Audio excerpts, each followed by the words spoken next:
Our protagonist had once been nothing more than a third-rate web novel writer. No matter how much he tried, none of his stories ever seemed to turn out well. In the end, he worked himself far too hard, and eventually he died. Out of nowhere, he suddenly finds himself in hell. There he comes face to face with Yamaraja. Before the protagonist can even begin to vent his frustration, the ruler of hell informs him that, surprisingly, he is a rather fortunate man. The reason is that he has arrived bearing a unique number. As a result, he is granted the extraordinary chance to make a wish. The only restriction is that he cannot wish to become a god, which is an obvious limitation. The protagonist then requests to be reborn inside the world of a novel. The king of hell accepts this wish and asks him to name a novel of his choice, excluding the ones he had written himself. He racks his brain, searching for a story whose plot he can still remember. At last, he settles on a title that sounds absolutely ridiculous: I became the delinquent underachiever of Hunter School. The king, however, grants him two more favors. The first is the ability to be sent back 2 years before the plot actually begins. The second is the privilege of being reborn with good looks, as attractive as a celebrity, so that he might finally have a chance with women. With this, the protagonist is transported, awakening inside the body of Kang Shin-hyuk, the very character known to be the trash of the story. Kang had failed his aptitude test, forcing him to attend a normal school. That is, until a new law required him to be tested again. After pushing himself and training his abilities, he eventually awakened as a hunter. The protagonist quickly realizes that this so-called second life may be even worse than his first. After all, he had not been reborn into the body of the actual protagonist. As his memories resurface, he recalls exactly what kind of person Kang Shin-hyuk truly is. He is nothing more than the homeroom teacher of a class adjacent to the protagonist's, serving as a swordsmanship instructor. The protagonist finally opens his eyes. After wrestling with his own mind, he accepts that he is truly inhabiting Kang Shin-hyuk's body. Almost immediately, a call comes through from the finance department of the Chase Guild. They request confirmation from him regarding his contract termination. The representative assures him that he may reach out again if any problems arise. Once the call ends, Kang receives a credit alert showing 38 million won deposited into his account, bringing his total balance to 300 million. His eyes widen in absolute disbelief when he sees the amount. In that instant, all the despair of being stuck in a trash character's body completely vanishes. He leaps off the bed and rushes to the window, embracing the reality that he is now Kang Shin-hyuk. Even with only fragments of Kang's memories, he struggles to adjust. But with 300 million won to his name, the protagonist feels he has finally secured true stability. In his past life, he had barely scraped by, but now he had stumbled upon the kind of wealth he had always dreamed of. Despite the presence of monsters, he takes comfort in the fact that this is still modern-day South Korea. On top of that, he is now a 25-year-old man with strikingly good looks and a well-built body. He practically has everything one could want: money, ability, appearance, and youth. He now holds the rank of B-class hunter. Still, he is nowhere near as rich or celebrated as the story's true protagonist, Lee Jae-sung. Yet this does not bother him, for all he desires is a simple life. To his surprise, the novel actually has two protagonists. The original one was Kim Do-hyun, but Lee Jae-sung ended up being transported into Kim's body. Using his knowledge of the plot, Lee cleverly exploited every power spot meant for the original protagonist. Furthermore, he relied on his wealth to consume countless elixirs, resources that were easily within his reach.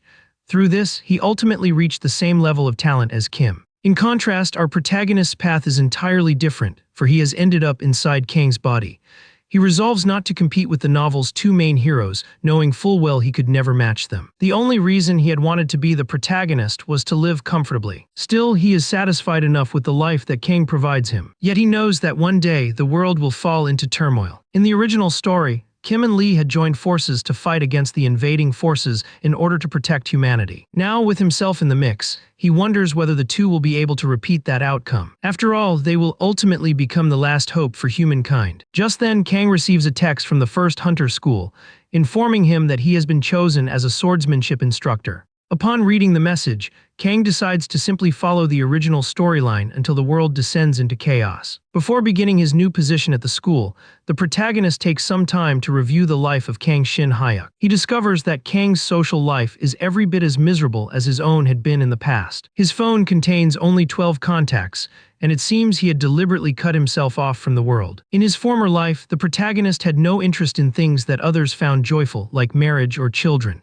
He had always insisted he preferred solitude. In truth, he had been married only to web novels. Having lost all hope in himself as a third-rate author, his days were bleak. But in this life, he vows to live as fully as he possibly can. Soon after, he reports for duty at the school, where he has been assigned as an instructor. Entering the office, he enthusiastically introduces himself to the first colleague he encounters. Yet the man only stares at him as though he were a ghost. The protagonist nearly dies of embarrassment from the awkward silence. At last, the man rises to greet him.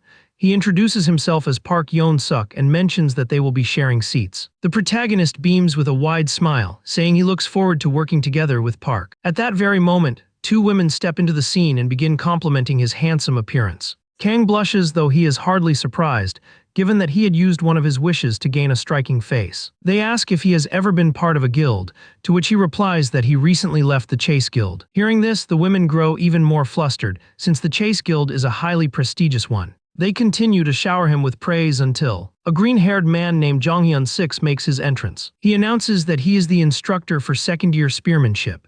He also adds that he once belonged to the Horong Guild and is a graduate of the 6th Hunter School. Jong then pointedly asks Kang which Hunter School he attended, since he seems to be a well-known figure. Smiling broadly, Kang admits that he never actually graduated from any hunter school. The moment those words leave his mouth, the atmosphere in the room changes entirely. One of the women quickly asks how he became a hunter without graduating, assuming perhaps he had studied overseas. But Kang calmly explains that he is a native Korean and reminds them that not all hunters are products of hunter schools. This immediately sours the mood in the room. Jong dismissively turns away, saying that Kang is a waste of time.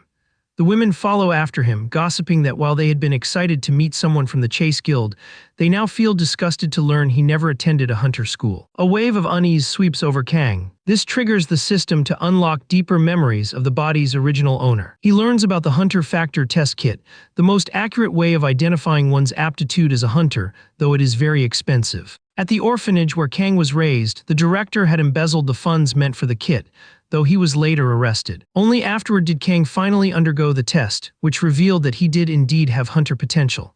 But by then, he had already graduated from a regular school, depriving him of the training hunter school graduates received. This gap created a division between the two groups. Eventually, protests erupted, demanding the Anti-Non-Hunter Discrimination Act. After significant pressure, the bill passed, and graduates of regular schools were able to secure employment. But this only deepened the hostility between the two sides. For this reason, it became unwise for non-hunter school graduates to reveal their background around hunter school elites. The protagonist cannot believe he is only now learning such a crucial detail after already making such a grave mistake. Park advises him to stay calm, acknowledging that it is his first day and things have already turned tense. The protagonist assures Park that he has nothing to complain about since he can understand the other's viewpoint. He even suspects his own appointment was made through special connections. But Park corrects him, explaining that he had actually passed the appointment exam and had been scouted. Park further explains that the other instructors must have simply misunderstood the situation. Jong and the two women slip away to a secluded spot, discussing how the academy is making a grave mistake by hiring a teacher through special treatment. Jong insists that Kang lacks the qualifications to properly teach first-year students swordsmanship. Yet he concedes that the school must have had some reason for assigning Kang to them. The three eventually deduce that Kang must have come from an orphanage, given that he never attended a hunter school. They acknowledge his handsome appearance, but quickly add that he has no real foundation to support it. One of the women declares that she plans to advise the first-year students to seek out a different swordsmanship tutor. After all, in her eyes, Kang is nothing but a fraud. At that very moment, Kang himself appears, catching them while they are openly mocking him. He attempts to ease the tension by clarifying that his appointment to the school was not obtained through favoritism. But Jong has no intention of letting things calm down. He bluntly states that his real issue is with Kang's lack of training at a hunter school. Turning away, Jong tells Kang to mind his own business and stay in his lane. Still, he remarks that Kang is welcome to make friends with the general subject teachers. One of the women then interjects, pointing out that Kang holds the rank of B-class hunter. Yet Jong dismisses this, insisting Kang must have cheated his way into earning that rank. Jong then goes further, suggesting that if Kang is unhappy, they should settle matters through an honorable duel.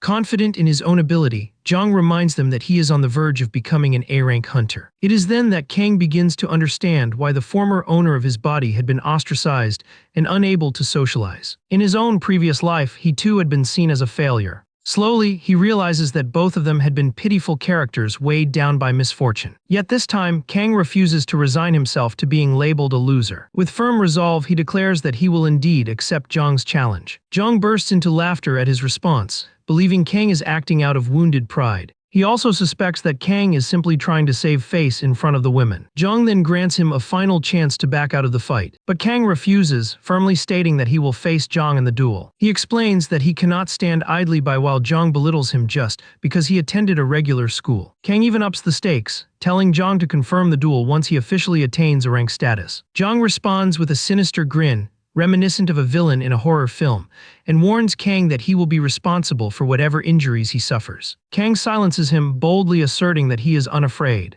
He proposes that they hold the duel at the spear training grounds 1 week from now. Kang then gestures toward the two women, declaring that they will serve as witnesses to their agreement. Zhang finds himself wondering what gives Kang such confidence. Still, he warns him to start searching for a new profession, since he is bound to lose his current position. Later that same day, Kang enters his classroom, immediately leaving the students stunned by his striking appearance. At first, he worries about whether he can actually teach them. But the instant he grips a sword, the memories of the body's previous owner flood his mind. With those recollections guiding him, he demonstrates the proper way to wield a blade. The morning proceeds smoothly, everything falling into place. But by afternoon, the atmosphere changes drastically as word of the duel spreads throughout the school. His students begin to see him as a doomed man, certain he will fall to the spear instructor. Kang realizes that it was the women who spread the rumor. After all, they are confident that Zhang will emerge victorious. His students timidly ask if he will be all right. He reassures them, urging them not to be overawed by status or titles, for all that truly matters is an unyielding spirit. In front of his class, Kang projects confidence, telling them to focus on their training, since the outcome of the duel will be revealed soon enough. He behaves this way deliberately, hoping to instill courage in his students. After school, Kang boards a bus headed toward a certain district in the city. His goal is nothing less than to change his fate. To achieve this, he is traveling to the very place where the story's protagonist once went. A place where he uncovered a means to greatly increase his strength. Kang ventures deep into a cave, determined to discover the same secret, not to save the world, but to grow powerful enough to win the duel. Soon, he comes across a portal said to conceal an internal cultivation method. Without a second thought, he steps inside. He suddenly finds himself standing in a vast frozen wilderness. Kang is awestruck, for he never imagined such a place existed. For a moment, he simply enjoys the breathtaking scenery. But then he reminds himself why he truly came. Out of nowhere, he feels a crushing presence behind him. It is immediately followed by what seems like a sword strike. At the very last instant, Kang dives into the snow, narrowly avoiding being cleaved in two. Still trying to comprehend what is happening, he hears a voice. It belongs to an old man in white robes who praises Kang for dodging the surprise attack, remarking that he must not be ordinary. Before Kang can respond, a blade is already pressed to his neck, as the elder demands to know which sect he belongs to and why he has entered the snowy plains. Kang is stunned to realize the man is speaking in Chinese, though somehow he understands every word.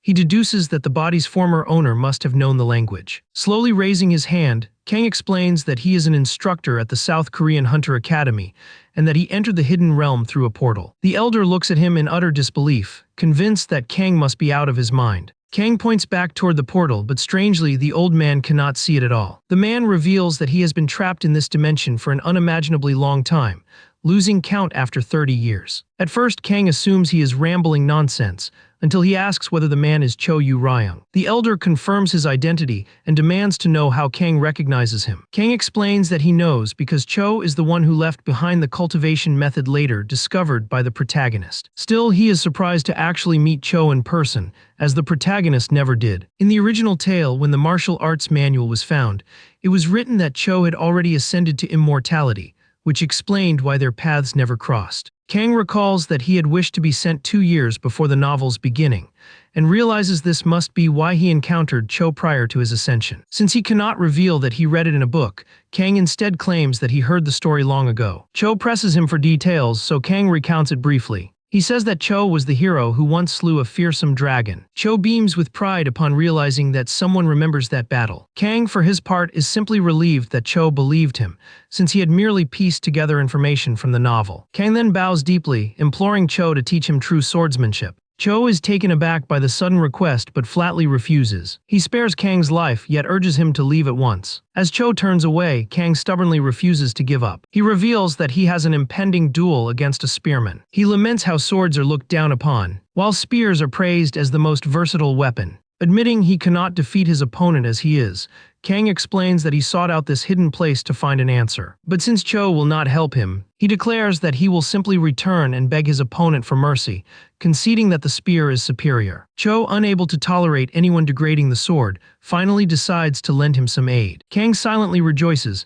knowing his ploy has successfully provoked Cho's pride in his blade. Cho then extends a finger toward him. An unfamiliar energy surges into Kang's body, sending waves of excruciating pain through him. Cho explains that he has injected vital yang energy directly into Kang's meridians. He assures him that his Danshin will be unlocked in 4 days, and the changes will be felt in 6. Cho tells Kang that with this small gift, he need never fear being beaten by anyone again. Finally, Cho adds that Kang may return after his victory, for he wants the world to remember that the sword remains supreme. A week passes, and Kang and Zhang meet at the spear training grounds for their duel. The other instructors gather in the hall to watch as spectators. As expected, Zhang mocks Kang, warning him to prepare for a humiliating defeat. Confident and dismissive, Zhang tells Kang he may make the first move. Kang isn't about to turn down the challenge, mainly because he's unsure if he's strong enough to face Zhang head-on just yet. With full resolve burning in him, Kang springs into the air, determined to claim victory no matter the cost. His strike connects with Zhang, and to everyone's astonishment,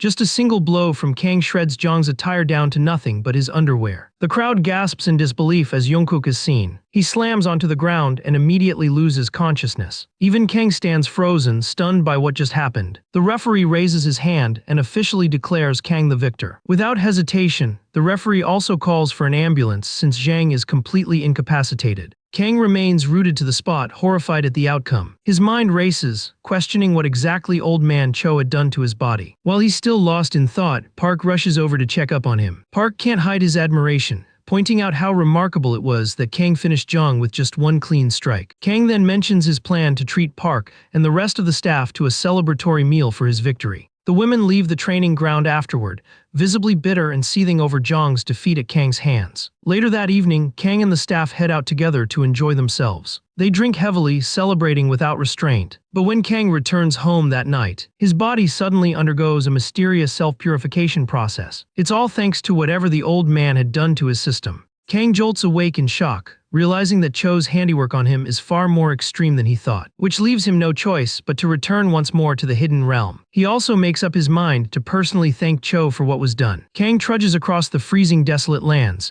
still wondering if Cho truly cannot exit the portal as he claimed. At last, he finds the old man seated in meditation. Cho opens his eyes and asks Kang if he managed to overcome the spear wielder. Kang replies that he defeated him with a single strike, prompting Cho to dismiss the spear user as rather weak. But Kang disagrees, insisting he came here for clarification, and bluntly asks what exactly Cho did to him. The old man answers calmly, saying all he did was open Kang's Danshin so he wouldn't be beaten senseless. Then he inquires how long Kang has actually trained in martial arts. Growing more intrigued, the old man gestures for Kang to step forward and tell his story. That's when it dawns on Kang. His newfound strength is the result of martial arts. He admits openly to Cho that he knows absolutely nothing about martial arts. Cho is taken aback, remarking that he sensed some level of internal energy within Kang. Energy that must have naturally built up because Kang so often wielded a sword. Kang reflects on how martial arts novels describe internal energy being cultivated through practice, whereas hunters operate under entirely different rules. Kang then asks Cho if he remembered his homeland's name before he ended up in the portal. Cho answers that it was the Ming, and with that, Kang immediately realizes the reason for Cho's lack of knowledge. It's because Cho hails from a completely different world. Kang then tells him that the world he once knew no longer exists, since martial arts vanished long ago outside. Cho is visibly shaken by this revelation. Kang continues, explaining that a new type of power surfaced, causing martial arts to fade away over time. He decides to share this explanation rather than reveal he himself comes from another world. As always, Cho believes Kang's words, admitting that he lost track of time after being stuck inside the portal for so long. Kang changes the subject, asking if the old man is hungry as he brought food with him. He hands over a sweet wrap. Cho takes a bite and instantly makes a sound of pure delight. The old man reminisces about how, back in his era, people ate ginseng to guard against smallpox. Kang digs into his pack once again. This time he pulls out a chocolate bar for Cho, assuring him that it helps against the cold. Cho tries it, sinking his teeth into the chocolate, and is once more reduced to a blissful state of mewing. He enjoys it so much that he immediately asks Kang for another piece. Before long, Cho has devoured every bit of junk food Kang brought him. He admits openly that food from the outside world tastes wonderful. Kang then curiously asks how Cho has managed his hunger all this time when there's no fruit or animals around. Cho reveals something astonishing.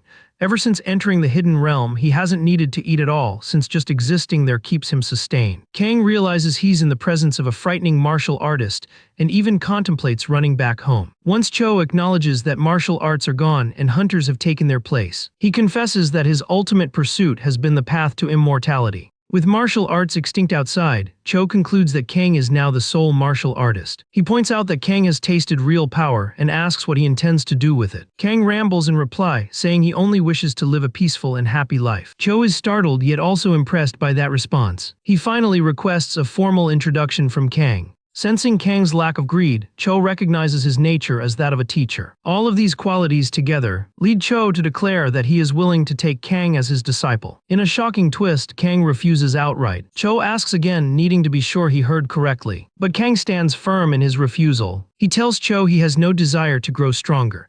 All he wanted was help winning his duel, and now that it's over, he intends to return to his ordinary life. Hearing this, the old man realizes Kang truly means what he says. Cho then releases him, saying he is free to go since Cho must prepare for his ascension. Curious, Kang asks how Cho intends to ascend to the immortal realm. Cho explains that reaching the peak of martial arts was one path which he already achieved. Another was cultivating virtue, which he also accomplished when he aided Kang. Now all that remains is a bit more cultivation, after which he will ascend. Since he is about to leave, he sees no point in leaving behind manuals or techniques. Kang is stunned by this statement. Cho adds that there's no need to pass anything down, since no one outside practices martial arts anymore. Kang hadn't expected things to take this sudden turn, because without those techniques, Yang will never gain the martial secrets if Cho ascends. Which also means Yang will never catch up to Kim, and Kim will lose any drive to push himself further. Ultimately, the world would spiral into chaos and ruin. Kang finally realizes he's disrupted a major plotline, even though he thought he was just minding his own business. Desperate, Kang pleads with Cho to accept him as a disciple, admitting he didn't think properly before rejecting him. Cho is surprised by Kang's sudden change of heart. Kang argues that letting Cho's martial knowledge vanish would be an utter waste. He resolves to learn the techniques, planning to later relax and enjoy life once he's mastered them. To sweeten the deal, Kang promises to bring Cho plenty of food. Cho warns him that the training will be far harsher than anything before. Kang assures him without hesitation that he is prepared. News of the duel spreads across the academy, centering on how Jong was defeated, and the embarrassing fact that he wore SpongeBob underwear. Those he had once belittled seize the chance to ridicule him mercilessly in the group chat. Park, who already disliked Jong, is especially satisfied with the way Kang put him down. Kang's victory also convinces many that even graduates from ordinary schools can possess great skill. Moreover, they respect Kang's character for not demanding any reward. Of course, none of them know he simply forgot to ask. Still, Kang is pleased with how warmly everyone at the academy is treating him. He feels he's inching closer to his ideal peaceful life. Since he already promised Cho he would return every weekend for training, Kang plans to enjoy a carefree lifestyle during the weekdays. One day, Kang steps into his classroom, only to find all the students standing at attention. As soon as he enters, they salute him with respect. They vow to remain confident, just as he had encouraged them, explaining that they heard about how he crushed Jong.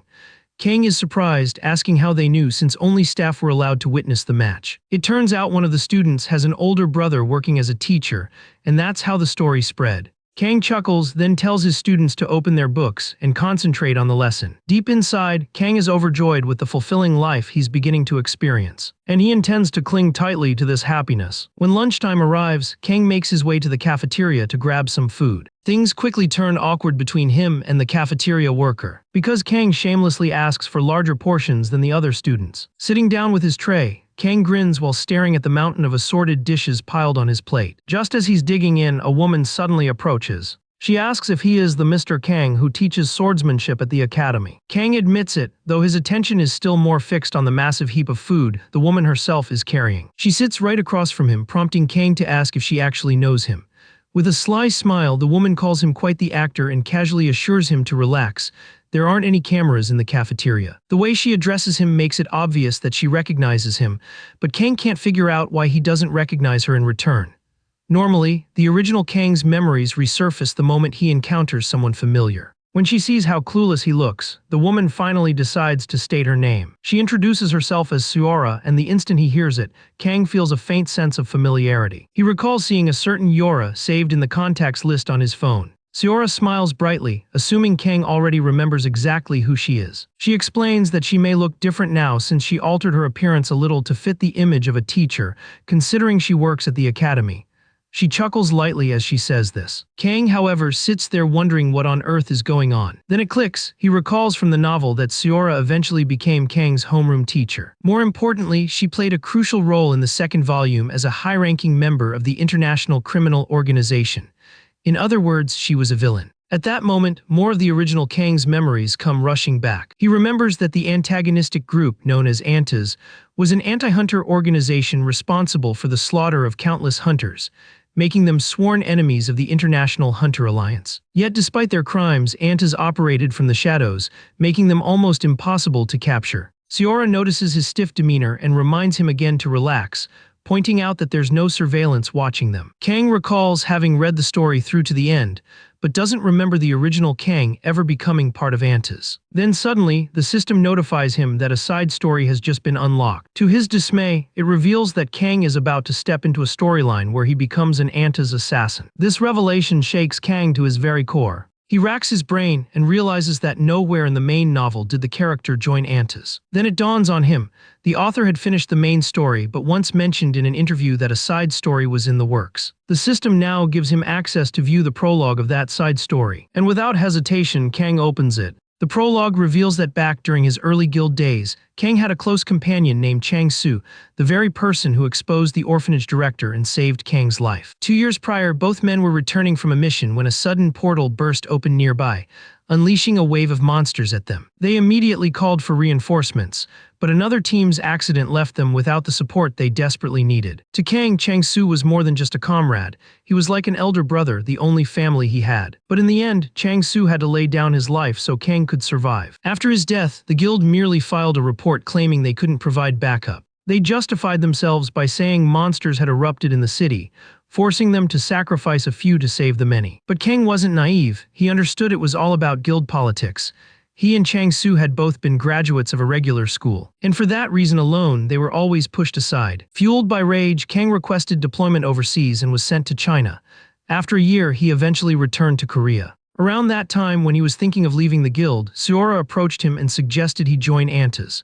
That's when everything shifted and Kang's hidden backstory unfolded. After her proposal, he wasted no time joining, even donating half of his earnings to the Antas cause. He even once asked Seora out, though she rejected him, so he tried to mask his feelings by settling into being her friend. His true motive for applying to Hunter School was to stay close to her. Our protagonist can hardly believe how pathetic the old Kang was, not even driven by revenge, but lured into Antas purely because of Seora. As these memories surge, he sits there stunned. Seora, seeing his pale expression, asks if he's all right. Still trembling inside, he forces a nervous reply that he's fine. Kang had thought he finally had his life on track, but the realization that he's secretly tied to a criminal syndicate crushes him. Seora goes on to praise him, impressed that he managed to land a teaching post at the academy, a feat notoriously difficult to achieve. It turns out Kang had passed the entrance exam on his first attempt, a clear sign of how much he wanted to impress her. Seora then casually asks how he's adjusting to his new position at the school. He answers that he's managing well enough. She admits she was a little hurt that he entered the academy without telling her. Kang explains that things had been too hectic at the time. She then pointedly asks why he didn't send his monthly donation. Hearing this, Kang quickly realizes he can't possibly keep funneling money to Antas if he ever hopes to live peacefully after retirement. Seora is momentarily taken aback when he states outright that he has no intention of sending donations anymore. But she doesn't get angry, knowing how much he has already contributed in the past. Besides, now that he's just a modestly paid teacher, it wouldn't make sense to squeeze him further. She reminds him that donations were always voluntary anyway, and Kang inwardly curses the old Kang's stupidity. Seora then notes that his ranking might actually have risen since he defeated a B-rank hunter. With a bright smile, she tells him she wants them to change the world together. But Kang interprets her words as an invitation to ruin the world. Unlike most criminal groups, Antas had rules: no harming civilians and no targeting students of Hunter School unless absolutely necessary. From what Kang recalls, Seora's main role in Antas revolved around scouting and recruiting students. Still, that was the extent of his knowledge from the novel, leaving him to wonder what other twists might be hidden in this side story. So he asks Seora directly what his mission is. She calmly replies that for now his only task is to adjust to school life. She even encourages him to make some friends. Kang presses further, saying he wants more details so he can prepare properly. Seora rises from her seat, telling him that if he wants further details, they'll need to meet on a regular basis. She proposes the last Tuesday of every month. Kang raises an eyebrow, wondering why Tuesday. She explains that Tuesdays rarely have work dinners, so it's a convenient evening for them to meet. With that, Seora takes her leave. By the weekend, Kang resumes his grueling training with Cho. Impressed with Kang's rapid growth, Cho begins drafting a secret manual that will help refine his internal energy circulation alongside martial arts. Cho reminds Kang that while he has opened his danshin, mastery is entirely up to him. He instructs him to practice circulating his inner energy throughout his body every single day to gain full control. Kang closes his eyes and chooses to focus on meditation rather than answer, which earns him a sharp smack on the head. Yelping in pain, Kang complains that the old man is breaking his concentration. Cho retorts that he wasn't concentrating properly in the first place.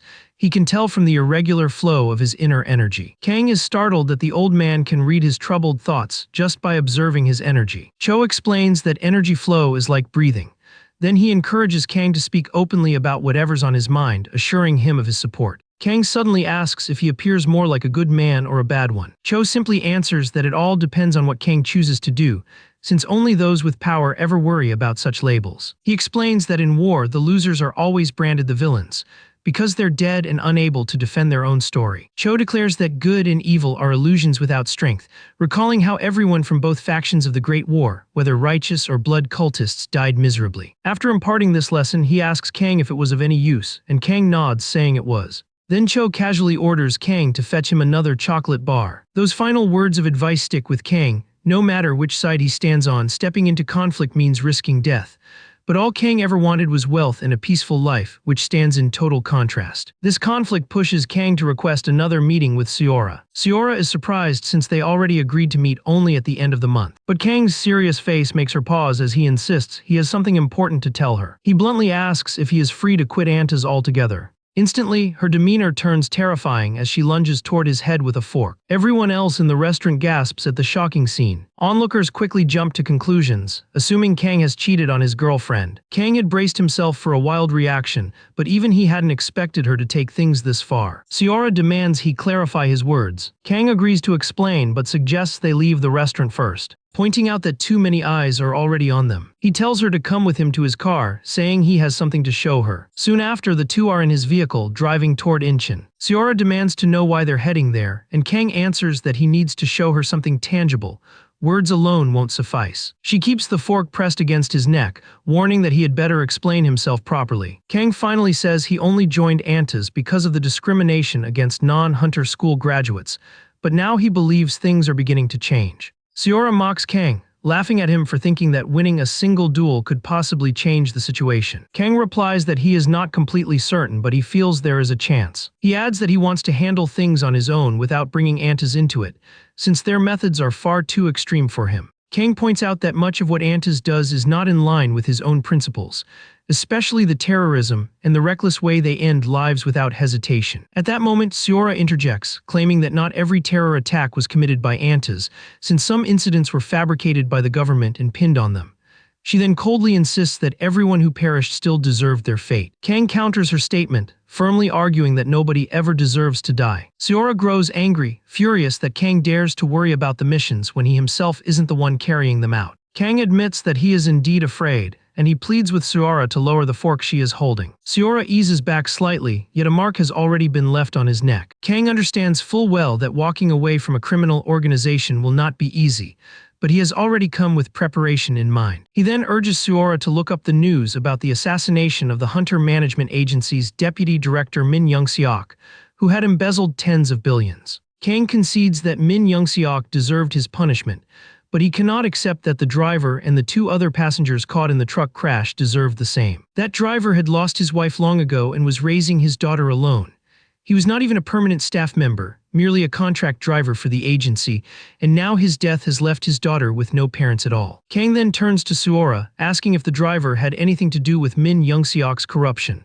Seora calmly admits that he did not. In fact, in the novel, it is revealed that the driver's daughter is Lee Soa, who is destined to play a pivotal role in the story once she becomes entangled with the main character. Kang reminds Seora that after Min Young-seok's death, Some people applauded Antas for exposing his corruption, while the driver's death was brushed aside and forgotten. Seora reacts in disbelief, insisting that there must have been some mistake, since the rules explicitly prohibit harming civilians. Kang chuckles at her words, and he asks if she really believes that the driver was the only civilian who ever lost their life, just because they were near an Antas target. Seora grabs her head in anguish and frustration at his words. Deep down she knows the truth, though she has tried to ignore it. Kang feels relief that he is finally getting through to her, and he hopes this means things will move more smoothly from now on. Suddenly, Seora changes the subject and asks if Kang knows why she rejected his proposal. Kang answers that it feels a bit too late for that now, but Seora presses the fork back against his neck, insisting that he listen to what she has to say. Seora reveals that both of her parents died in the Great Portal accident 15 years ago, back when she was just a child. Kang is stunned, realizing this detail wasn't in the novel, and he concludes it must belong to the side story. Kang acknowledges that Seora must have suffered greatly, but he still doesn't see the link to her turning down his proposal.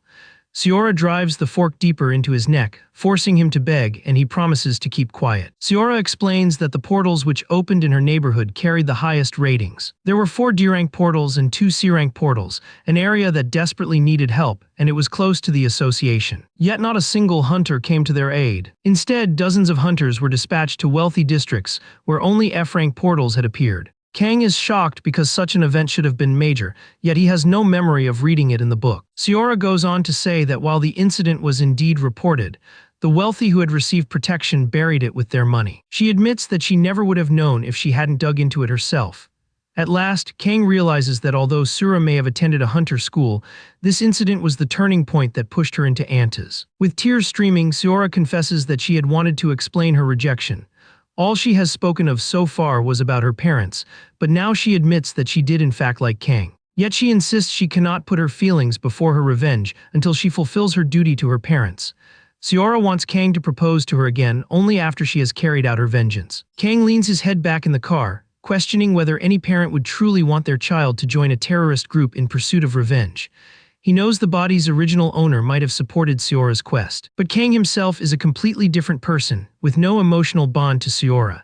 He knows that walking away would give him a far better life, especially since he already knows the future through the novel. Kang is already contemplating cutting Cyro off entirely so that he can live freely. But suddenly, he senses the old Kang's presence touching his shoulder. The old Kang pleads with him for help. The vision distracts Kang so much that he nearly crashes into another car, until Seora snaps him back to attention, reminding him of the fork against his neck and promising to set it aside. Yet Kang remains shaken by what he saw, and he asks Seora if she even knows who exactly she is supposed to take revenge on. Seora freezes at the question and demands to know if Kang has changed his mind, but Kang simply urges her to answer plainly. Seora reveals that the Hunter Management Agency's director at that time was Kim Han-huk, though she is convinced he didn't act alone. Kang tells Seora that Kim must now be far more powerful than he was 15 years ago, considering he already held the director's position back then. Seora then asks if Kang is taking back his decision to leave, but he says no. He still intends to quit, though he wants to help her personally. Seora, bewildered, asks how he plans to do what even Antas finds difficult. Kang admits Kim is not someone easily touched, but assures her that while it is impossible now, it will become possible later. At present, Kim has risen to the role of congressman, climbing steadily in rank until the protagonist eventually intervenes. Meanwhile, Kira was exposed as an Antas operative and captured. Though spared from death, she was sentenced to life imprisonment without parole. All of this takes place 3 years from the current point in time. Knowing the Tai Mei Lin, Kang tells Seora that Antas will never help her achieve revenge. Seora presses him to explain how he knows this. But Kang cannot tell her outright without revealing the truth, so instead he offers her a single condition. He will help her, but only if she leaves Antas and goes with him. Seora is stunned by the demand. She protests, insisting she cannot possibly seek revenge without Antas. Kang argues back, urging her to trust that she will understand everything once they reach the place he is taking her. Their destination, he explains, is Anta's primary source of revenue, a business built on drugs. Before long, they arrive at what appears to be an ordinary clothing shop. It is Kang's first visit, but he already knows that the fashion storefront is just a cover for something else. In truth, the store operates as Antas China's drug distribution hub in Korea. Kang approaches the clerk, speaking to him in Chinese and asking if they sell Genesis there. The clerk pretends not to understand, but Kang makes it clear that he knows the truth and tells him to hand over the Genesis. The clerk stalls, reaching under the counter while feigning ignorance. In a flash, the clerk pulls out a knife warning Kang to get lost and insisting that they only sell in bulk. Kang grins at the response and says he got his information from Mei Lin, even going so far as to demand the clerk's name with a threat of telling her. The clerk is shaken, shocked that Kang seems to know of Mei Lin. Kang claims he was close with her during his time in China, and that she was the one who told him about this distribution point in Korea. Of course, this is nothing but a fabrication, for Mei Lin is the daughter of Anta's China's leader and the one who actually oversees distribution in Korea. In reality, there is no way someone like Kang could have known her. He only invoked her name as a desperate bluff. Kang even offers to call Mei Lin directly if the clerk doubts him, warning that the consequences will be his to bear. Terrified, the clerk apologizes profusely, admitting he hadn't realized Kang was so important.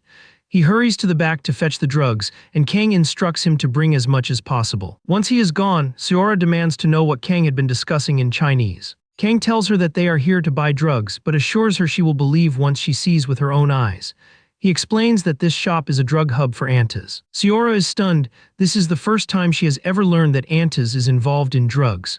She recalls that Antas only became notorious in the public eye after the protagonist appeared. Eventually, Antas Korea and Antas China fell into conflict over profits. That was when the protagonist emerged and wiped them both out. Kang tells Seora that he will make the clerk switch to Korean when he returns, so she cannot doubt it. Soon, the clerk reappears with a huge bundle of drugs, saying they have only just opened and thus the stockpile isn't too large yet. The drugs he presents represent about a month's worth of sales, but he asks Kang to put in a good word for him with Mei Lin. Kang agrees, but also tells him to switch to Korean. The clerk eyes Seora suspiciously, but Kang reassures him that she too is addicted to Genesis. The air grows awkward. Seora awkwardly gives a thumbs up, trying to play along, though it only makes her look like an addict. This convinces the clerk that Seora is in need of help rather than more supply. Kang then asks about the next shipment, and the clerk explains that it will take some time before the next supply reaches Korea. But he adds that since Kang is close with Mei Lin, it might arrive sooner. Seora quietly asks Kang whether Mei Lin is real or just a disguise. Kang tells her he wouldn't risk his life walking into the store if he wasn't sure, reminding her that Mei Lin is a top officer she could never hope to know. The clerk then asks Kang how he intends to pay for the drugs. Kang casually asks if he can pay with a card. The clerk bursts into laughter, saying cards are not allowed and tells him to stop joking and pay in cash.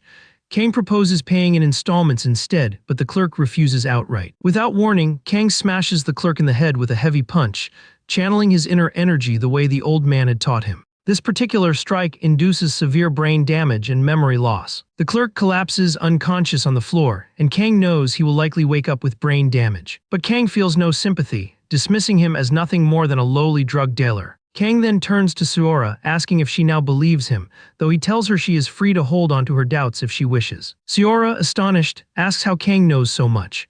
Kang explains that he only joined the association because Seora suggested it, but he began investigating on his own to uncover what kind of group he had become tied to. Kang says he discovered Anta's drug trade while in China, then tells Seora it's time to leave the store. But he insists they will place the blame for everything on the unconscious clerk. Kang has no plans to alert the authorities, since Anta's could easily replace the dealer or set up another store elsewhere without suffering any real loss. At last, Seora admits that she believes everything Kang has told her. Because of this, she says she will cover for his resignation with the higher-ups. She promises to tell them that Kang's insistence about their relationship was the real reason. That is the reason she forced him out. With this move, she feels assured there will be no investigation. Although Kang dislikes the plan, he accepts it as the safest solution.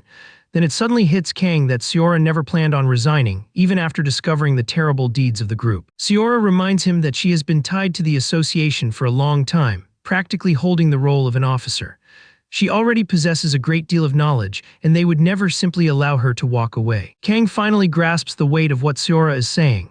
He is still just a newcomer within the organization, while Seora's connections run deep. Kang wants to challenge her reasoning, but quickly realizes that the future could turn out far worse if Seora were to leave Anta's now. So he decides that Seora should remain within Anta's, until the moment the protagonist exposes the entire crime syndicate. Kang then directly asks Seora whether she has ever committed any crimes throughout her assignments with Antas. Seora replies no, explaining that her role has simply been scouting for students with potential. Yet since this task is difficult, she has not even recruited a single person. Kang is relieved by her answer, and he tells Seora that he has thought of a strategy. He proposes that she take on the role of a double agent. Seora is taken aback at his suggestion, but Kang explains that this will serve as protection for her in the event that the organization decides to abandon her. Kang instructs Seora to gather Anta's secrets and relay them to the authorities. And whenever she is given missions by Antas, she should handle only trivial assignments. By working as a double agent, she can ensure that no charges will ever be held against her. Seora responds that she has nothing significant to report to the police, but Kang reassures her that even minor details would prove useful. He also promises that he will testify for her if she ever ends up in legal trouble. However, Kang adds sternly that she must not trust him too easily, warning her that he will abandon her if circumstances go badly. Seora smiles, interpreting his concern as proof that Kang has feelings for her. Kang, however, glares at her with clear distaste, telling Seora she is free to believe whatever she wants. He then instructs her to return to Seoul alone because he has other matters to resolve. Even after hearing this, Seora convinces herself that Kang is simply playing hard to get. Once he parts ways with Seora, Kang makes his way to the hidden realm to meet the old man. Cho notices Kang's late arrival and asks if he managed to settle the matter that was bothering him. Kang replies yes, thanking Cho for his earlier guidance. Cho warns him that he will still be punished for showing up late, but Kang has already prepared something for the old man. He tells him that he made a stop in Chinatown on the way. There he picked up some bamboo leaf liquor, and he casually remarks that the old man is free to refuse since they had planned to drink anyway. Yet Cho cannot resist the liquor, and he immediately proposes that they take the day off. Soon after, Cho is happily enjoying the liquor together with Kang. While drinking, he compliments Kang, asking how he figured out that Cho originally came from Sichuan. Kang finds it hard to believe that this same old man who scolded him moments earlier is now delighted with the drink he provided. Cho explains that he was only concerned because Kang arrived later than usual.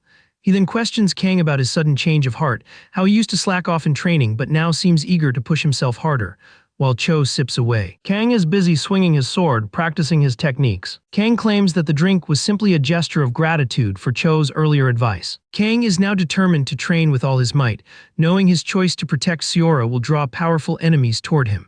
He also realizes that in the original novel, Seora never became a double agent. Kang is aware that his current strength is sufficient to fight against an A-rank hunter, but he also knows that if he were to face a high-ranking Anta's official like Mei Lin, he would only meet his death. Kang smirks, reminding himself that he is just a B-rank swordsmanship instructor, someone with no real obligation to get involved in saving others. In truth, the protagonist Xing had only grown stronger by stumbling upon a manual, training intensely, and consuming countless elixirs. Whereas Kang was fortunate enough to have his danshin opened directly by a grandmaster swordsman. As Kang continues practicing, Cho is preoccupied with eating, praising the delicious tofu in front of him. Knowing how powerful Cho is, Kang concludes that constant training under the old man's watch will allow him to hold his own in future battles. Just then, Cho calls out to Kang, saying they are out of ramen and that he enjoys it. He also asks Kang to buy another special food ingredient, which irritates him.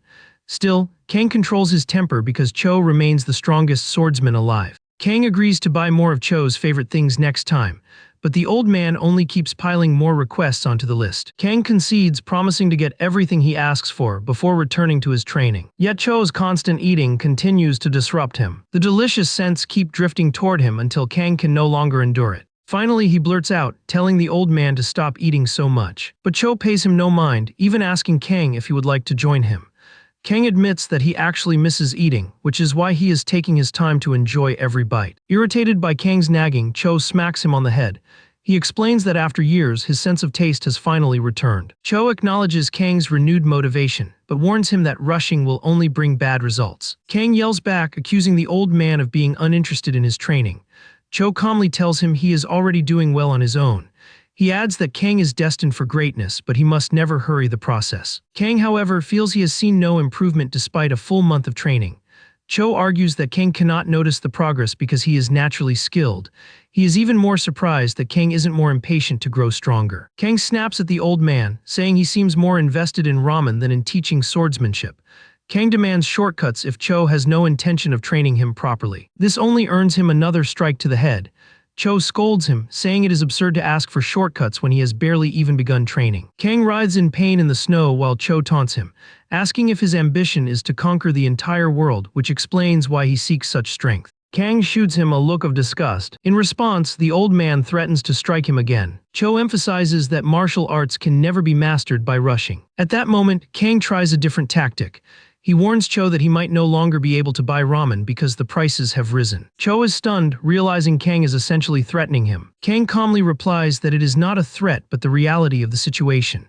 He adds that he may no longer be able to afford the kind Cho prefers. In fact, Kang states the prices of everything he buys for the old man have increased, so he might not be able to provide them anymore. This finally gets to Cho, who is unwilling to lose the ramen and delicious meals Kang has been supplying him with. Cho concedes, telling Kang that he will begin training him diligently while also appreciating the effort Kang makes to buy his food. Kang agrees, promising to continue bringing him the things he enjoys. Cho suggests they resume training but makes it clear that the harshness of the training will not be his fault.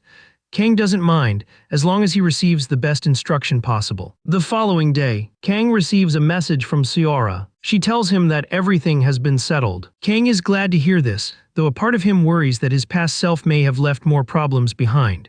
Still, he resolves to help Seora and spend the rest of his life in peace. At that moment, two twin sisters appear at his office.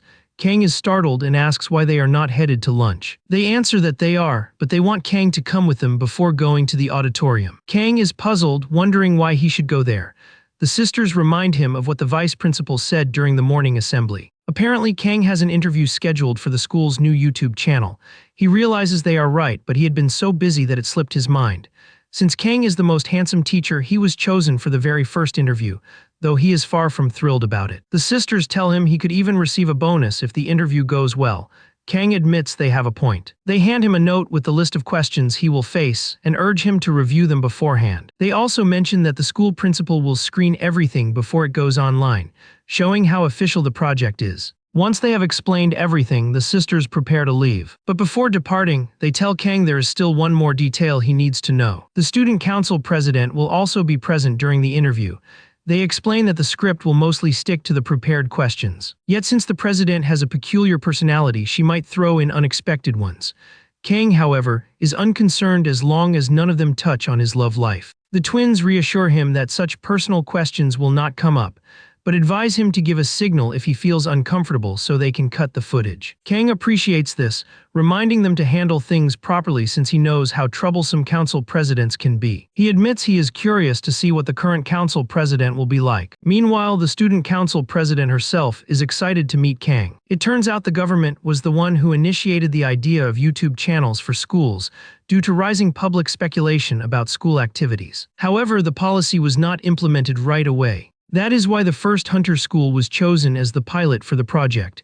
Since this concept was absent in the novel, Kang never thought it would happen. He curses his luck, realizing he has been selected for the very first interview. Kang soon steps into the recording room. Inside, he meets Min Jae-hee, the technology teacher. She will be editing the interview, and Kang notices how nervous she is. Kang admits to her that it will also be his first interview, so he is nervous as well.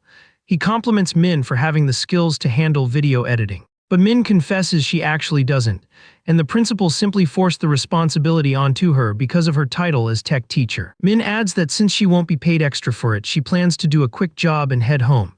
She already knows that even if the video goes viral, she won't get a bonus. At that moment, the twins inform Kang that the camera is ready. Just then, the student council president arrives. Kang takes a careful look at the president. Her name is Kim Sejin, and at the same time she is studying Kang, noting his tall frame and handsome face. Kang is equally impressed by Kim's appearance. She radiates confidence.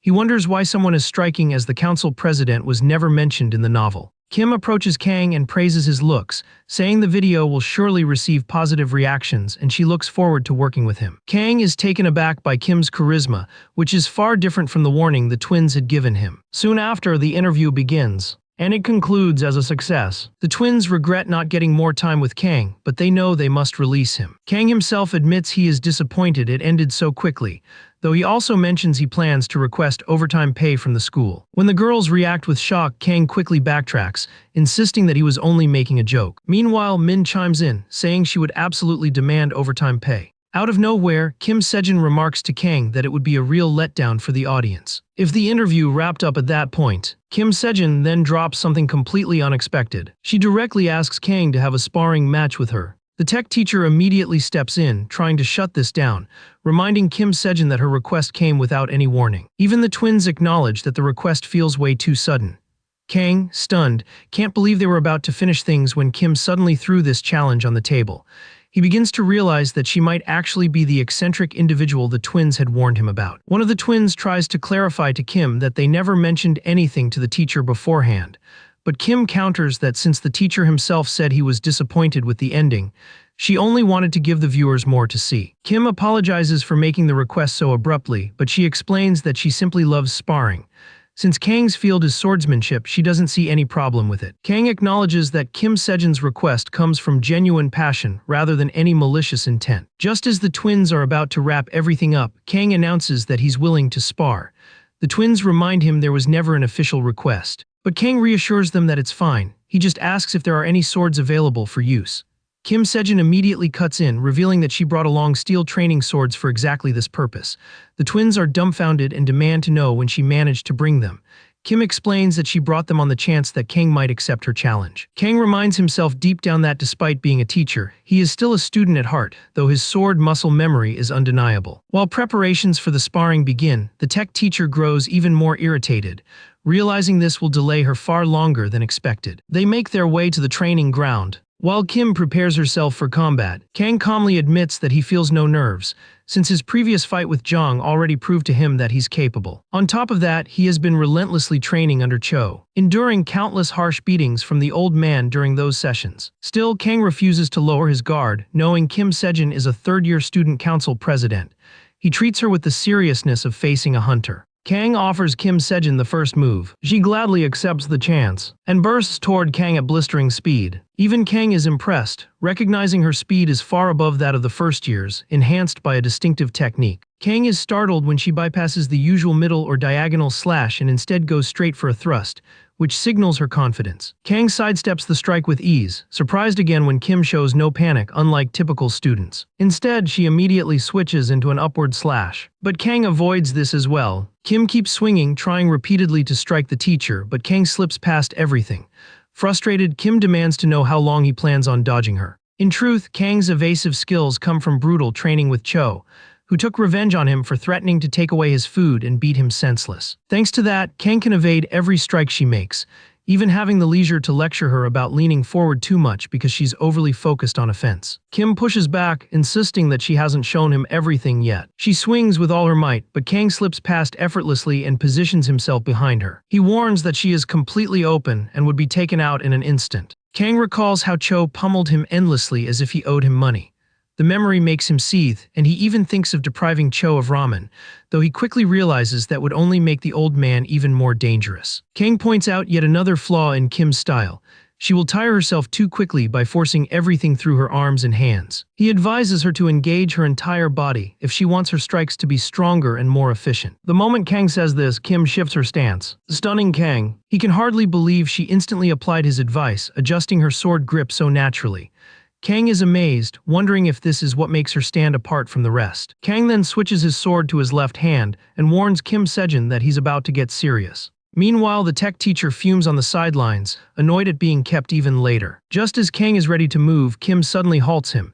He asks what's wrong, but she says nothing is wrong. She simply asks if he'll allow her to use some mana, assuring him she won't channel it into her weapon. Kang is impressed she already knows how to handle mana.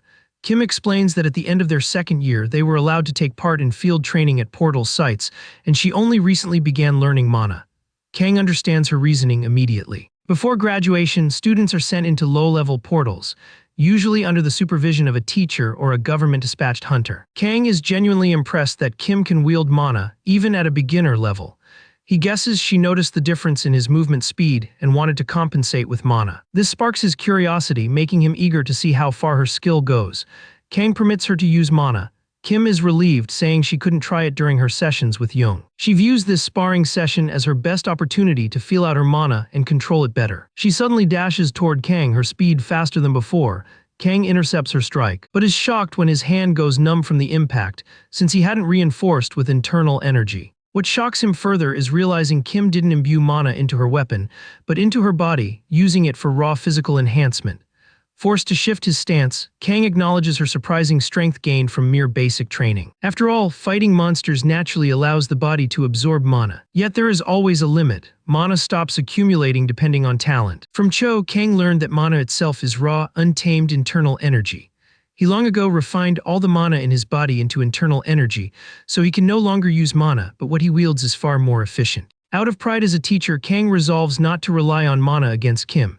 He continues dodging until he reads her rhythm. Hunter-style swordsmanship, he notes, is far too straightforward. This stems from hunters mainly battling mindless monsters, making low-ranked hunters vulnerable to intelligent foes. As expected, Kim Sejin begins slowing down, her stamina draining with every strike. Kang can now clearly anticipate her next attack. It is a diagonal slash, but she unexpectedly changes course at the last second. She flips into a reverse grip and thrusts instead. Kang praises her improvisation, yet he easily dodges and trips her. He explains that being too close made her thrust ineffective.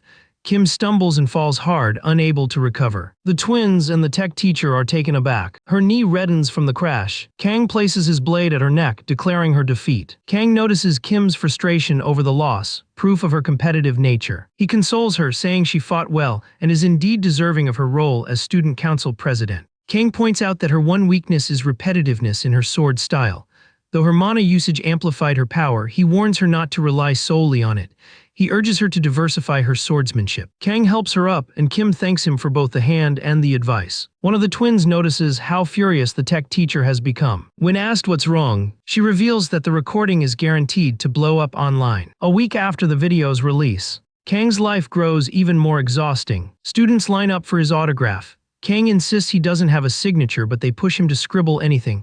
The video has gone viral. Kang is forced to keep signing countless autographs. Only after that does he finally redirect them to start their lessons. Kang fumes that the video is viral, yet he gains nothing from it. The school's channel skyrockets to over 250,000 subscribers, and the video alone passes 1 million views. Kang finally realizes the sheer madness of the internet. Viewers love every moment of the duel, with many likening it to a clash between elite hunters. They marvel that Kang fought without mana, yet still stood toe-to-toe with Kim. Kim Sejin, after all, is renowned as a two-time martial arts champion, with rumors pointing toward her future as an A-rank hunter after graduation. In contrast, Kang is a complete unknown, like a ghost. This fuels both tension and curiosity among viewers. Questions flood in: who is he? Where did he come from? Kang himself is stunned at the chaos erupting online because of him. He also wonders why, despite Kim's fame, she was never mentioned in the novel, even after the protagonist left Hunter School. Lost in thought, Kang is suddenly interrupted when Park arrives to tease him. Park jokingly calls him a YouTube celebrity, urging him to stop acting shy since he's already a star. Park hands him a drink. Kang admits he initially enjoyed the attention but now finds it overwhelming. Park insists Kang is too modest and encourages him to exploit the fame, though Kang refuses, preferring a quiet life. Right then, Park informs him that the vice principal is calling for him. Kang is taken aback and demands to know why. Park shrugs, saying he doesn't know. Maybe the vice principal wants to give him a bonus. At the thought of a bonus, Kang's mood instantly shifts and he hurries to meet him. Park jokes that if Kang does receive one, he'll have to treat them to a meal. On his way, Kang wonders why he's being called privately, since such meetings are usually public. What worries him most is that the vice principal isn't just anyone. He is one of the top 100 strongest. To be exact, he is among the nation's 10 S-rank hunters, and his name is Kim Mandong. Kang steps into the office. Inside, Kim Mandong sits with the air of a mafia boss, radiating absolute authority. He greets Kang with calm composure, but the sheer weight of his presence leaves Kang shaken to the core. Kang bows his head deeply in respect as he offers his greeting. Kim asks if Kang would like some tea, but Kang politely declines, explaining that he needs to return to class soon. The vice principal accepts this and assures him the meeting will be brief. Kim gestures toward a large sack, telling Kang that everything inside it belongs to him. Kang peers into the sack and is stunned to see it stuffed with letters. Nervously chuckling, Kang asks if they're fan letters. Kim doesn't spoil the truth, instead encouraging him to open one and see for himself. The contents reveal just how much the duel with Kim Sejin has impressed people, not only students from other schools, but also full-time hunters from top guilds. The video may have been intended as school promotion, but thanks to Kang, it has turned into a massive success. Kang opens one letter to find it is a duel challenge from the H-Warring Guild. They write with respect, praising his performance against the student council president, while inviting him to name a time and place for a formal match. The vice principal explains that guilds prefer duels like this over spending vast sums on advertisements. Kang is floored. This is far beyond anything he expected. Kim reveals that there are exactly 932 letters in the sack, every single one a challenge invitation. Kang reels at the thought, nervously asking if he had done something wrong to cause all this. Kim assures him it isn't his fault, everyone just wants to ride the wave of his fame. He adds that Kang's background as someone who attended a regular school only makes the buzz even bigger. Kang is shocked, wondering how anyone even discovered his ordinary school background. The vice principal explains that many within the school dislike him, and most likely one of them leaked the information. But the greater problem lies with the video's comment section. It has grown vicious, with many accusing the student council president of holding back against Kang, dragging her name through the mud. Hearing this, Kang immediately understands the weight of it. He knows all too well what it feels like to be mocked endlessly, recalling the backlash he endured in his past life as a web novelist. He starts blaming himself, realizing that if he had kept the interview simple, none of this would have escalated. Kim then announces that the school channel is being shut down. What began with good intentions has already turned harmful. The vice principal then asks what Kang plans to do about the matter. Kang replies that he intends to clear people's doubts. Kim presses further, asking exactly how he plans to manage that. Kang declares that he will pick the most famous challenger among them and crush him in battle. Kim is taken aback by the confidence, but reminds him that some of those challengers are rank hunters. Kang doesn't flinch. Instead, he says he would welcome the chance to take on an A rank alone. Kim quickly realizes Kang's strategy: defeat a powerful opponent so the rest will back down. Kang confirms this, acknowledging he can't possibly fight everyone, but by overwhelming one, he'll send a message. The vice principal nods, satisfied with the reasoning, but then Kim suddenly asks Kang if he would like to spar with him instead. Fear jolts through Kang. He wonders if the old man has completely lost his mind. He stammers out the question again, just to be sure he heard correctly. He wants to confirm, just in case his ears betrayed him. But Kim repeats himself firm and clear. Kang's heart drops, an S-rank hunter challenging him, a mere B-rank. Sweat beads down his face as he wonders if the vice principal has truly gone mad. Kim explains that he had been present during Kang's fight with Jong, and at first he thought Kang would lose. But as the fight went on, Kim realized Kang was actually holding back. With that in mind, and hearing Kang speak with such confidence now, Kim believes he might even stand against S-ranks. Kang, however, cannot fathom that the man is seriously comparing A ranks to S ranks. He knows Kim understands the terrifying difference, and yet he still proposes this duel. Kang admits that A ranks are indeed strong, but he doesn't even consider Jeong an A rank since he hasn't taken the exam yet. Kang knows he's grown stronger after his fight with Jong, thanks entirely to his master's brutal training. Because of this, he can confidently face A rank hunters. But S ranks, they are another story entirely. Only 10 exist in Korea and barely 100 in the whole world. The S-rank mages are regarded as strategic weapons, while the physical fighters are considered living armies. Kim Mandong is one of these elite S-ranks. His strength is no joke. In fact, in the novel itself, there was a scene where the protagonist, Seung, thought he had grown strong enough to face Kim Mandong, only to be utterly crushed by him. Kang's case is different, having trained under Cho instead of mindlessly consuming mana pills like candy. His master even told him he was better than those who relied on shortcuts. Yet despite this, Kang knows full well he cannot hope to stand against an S-rank. He's lost in thought when Kim pulls him back to reality. Kim suggests that sparring with him would be the quickest way to settle the matter, sparing Kang the trouble of dealing with countless A-ranks. He adds that he intends to make the match official, which would put an end to the flood of challenges. But Kim warns him if Kang fumbles the fight, he won't be able to cover for him. He also clarifies that he doesn't expect Kang to win. The rules will be simple, just land one hit. Kang is stunned. Even with such leniency, he doubts he can land a single strike, especially since Kim Mandong can shrug off aura blades like nothing. Kim chuckles, teasing Kang for being timid. He sweetens the offer further. If Kang manages to land a hit, he'll exempt him from the upcoming new teacher training during the break. The training is notorious, a time when teachers bond, but for someone like Kang who came from a regular school it would be pure torture, and yet he would still be paid during the break. The thought leaves Kang utterly shocked. The idea of 3 weeks of paid vacation for landing a single strike seems like a dream come true. Kang asks if Kim truly has the authority to pull him from training, since it is run by the Hunter Management Agency. Kim explains that each semester, 2 teachers are given special exemption for excellence, and he could be one of them. Kim asks if Kang is interested, but Kang is already fantasizing about it. However, Kim cautions him to avoid any political entanglements, as the presidential election is right around the corner. The vice principal proposes the duel be held 1 month from now, right before the school break. He warns Kang not to flee before the appointed day. With the date set, the agreement is sealed. Kang finally departs from the office. He leaves with the sobering thought that he has 1 month to figure out how to land a single hit on the vice principal. The offer is tempting, but at the same time, it feels like nothing less than a death sentence. To Kang, Kim Mandong is like a transcendent being from the Muram novels, a living fortress, while he himself has only just scraped the peak level.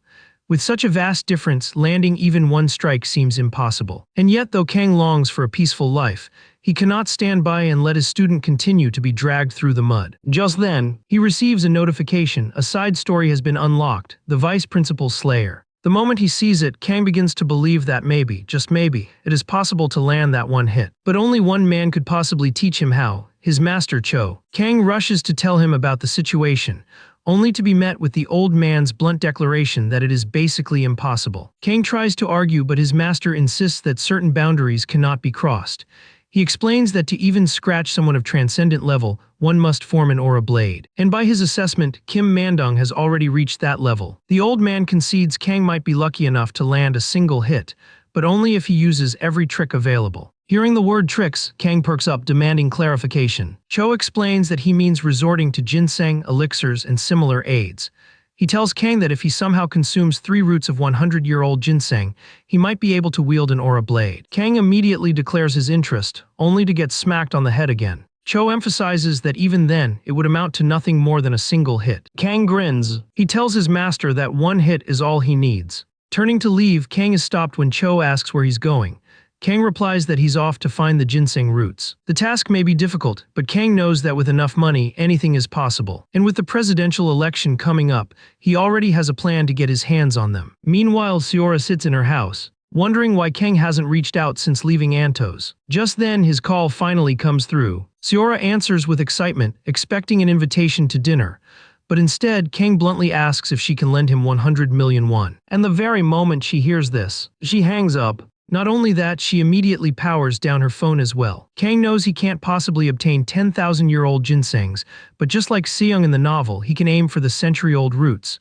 The only issue is their absurd price. Even less than 100-year-old roots can cost tens of millions, while those over 100 years easily exceed 100 million won. Seung, spoiled and wealthy, had been able to devour such rare ginsengs like rice, buying them without a second thought. Yet even after consuming them, he still lost miserably to Kim Mandong.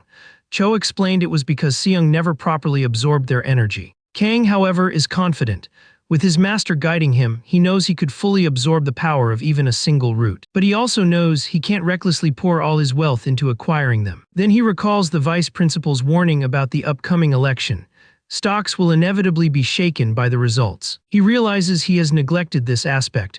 Though he has been exploiting the knowledge from the novel, he had completely forgotten about the stock market. Determined, Kang heads to the bank to secure a loan. In his past life, he would have been denied, nothing more than a washed-up third-rate writer. But now, as a Hunter school teacher, he can easily leverage his position to secure funds. And since he already knows which candidate will win the presidency, he makes a bold move. Kang stakes the entire loan on the guaranteed winner. A few days later, a pizza delivery man showed up right at the door of Kang's classroom, carrying an unbelievable stack of 42 boxes of pizza. The delivery guy gratefully told Kang that they appreciated his order so much that all the drinks that came with the pizzas were completely free of charge. The students froze in shock when they spotted the mountain of pizza piled up at the classroom entrance. Their confusion only grew until Kang told them to each take a box for themselves.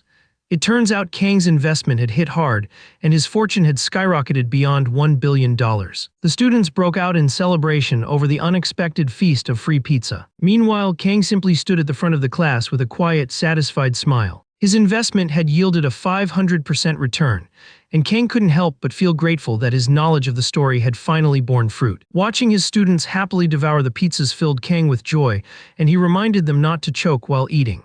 He even half-joked that he would buy them digestive medicine if it came to that. When the students asked what the special occasion was, Kang casually revealed that he had been lucky with some stocks. He then added there was another piece of news to share.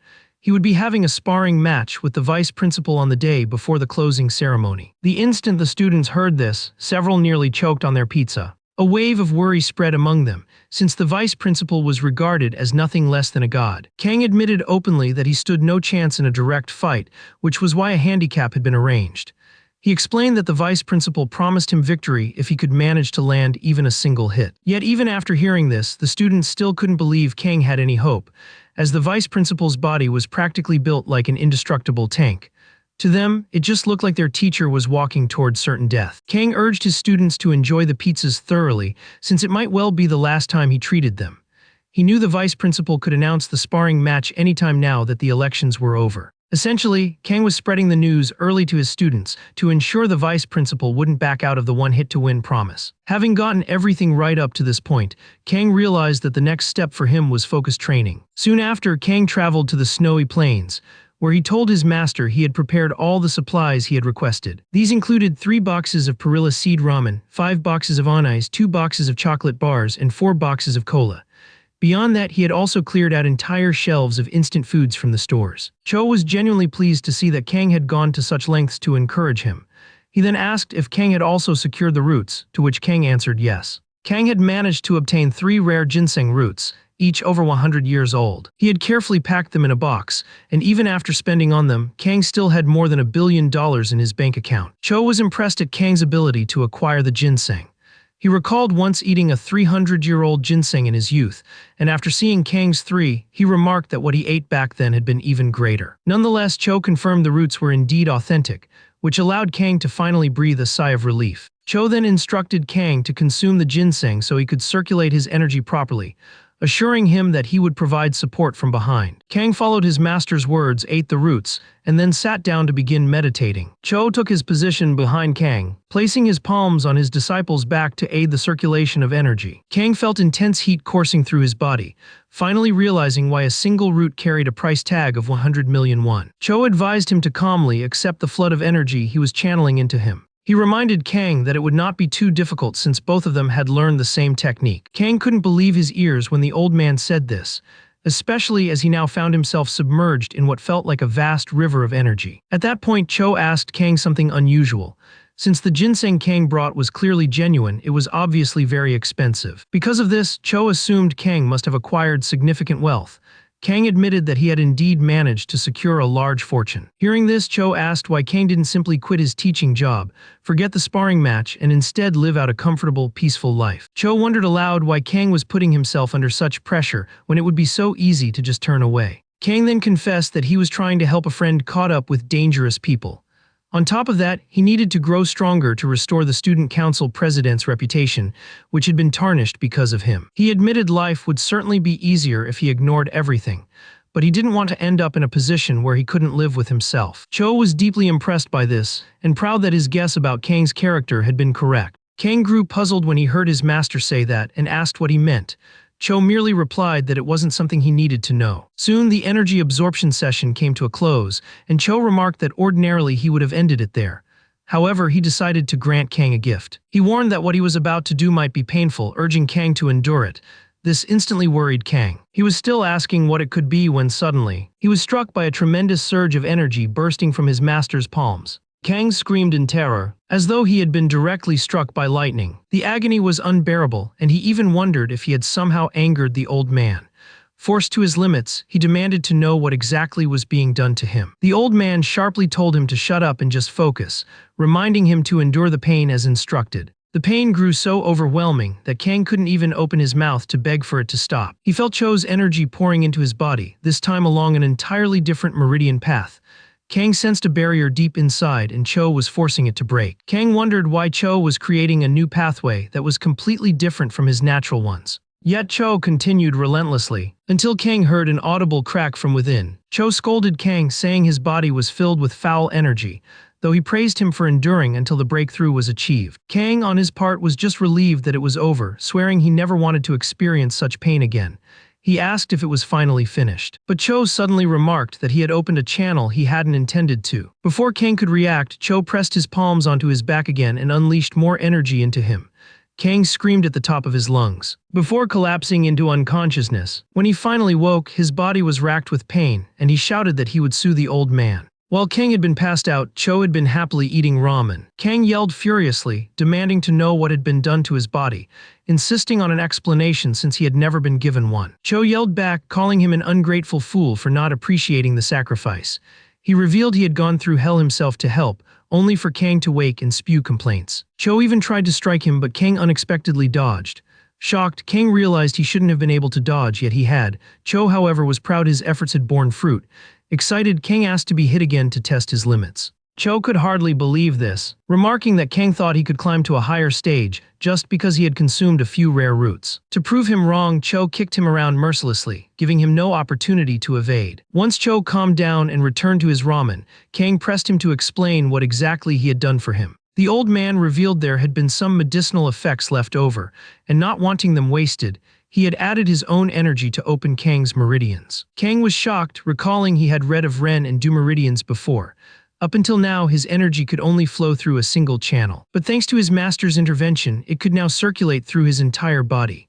Kang was thrilled about unlocking the meridians, recalling that in the novels he had read, such people became incredibly powerful. This led Kang to ask whether he had now reached the level of a transcendent being. Cho burst into laughter, telling Kang he was barely at the first-rate level of martial arts, yet here he was trying to leap straight past peak level into transcendence. Kang argued that he had endured terrible suffering, only to get smacked on the head by Cho, who insisted he was the one who had suffered, not Kang. The old man berated him further, scolding him for trying to skip levels just because of a few roots. Kang countered that Cho himself had said the effects were great. Cho admitted they were good, which was how he had managed to force the pathways open. Still, he warned that if Kang wanted to leap 2 stages ahead, he would need either a 10,000-year-old snow ginseng or the heart of an emugi. Kang was floored at this, since such things were practically impossible to obtain. Cho told him to be content with reaching peak level. Kang then asked if this meant he could now wield the aura blade, and Cho replied that it depended entirely on him. He asked if the dual condition was simply to land one hit, and Kang confirmed it. Kang declared that this was why he had obtained the roots in the first place, determined to achieve it. Cho, however, believed Kang should easily manage since he was the only martial artist alive. Kang warned his master not to compare it that way, because S-rank hunters were no trivial opponents. Cho then reminisced about the elders of his era, stating that many had reached transcendent levels, and that achieving it had always been a remarkable feat. Kang impatiently cut his master short, urging that they begin training immediately since all he needed was one hit. But Cho scolded him, saying it was disgraceful to settle for the bare minimum. He told Kang it was insulting that he had accepted such a condition, admitting he himself would have been furious in Kang's place. Kang finally began to reflect, and anger welled inside him.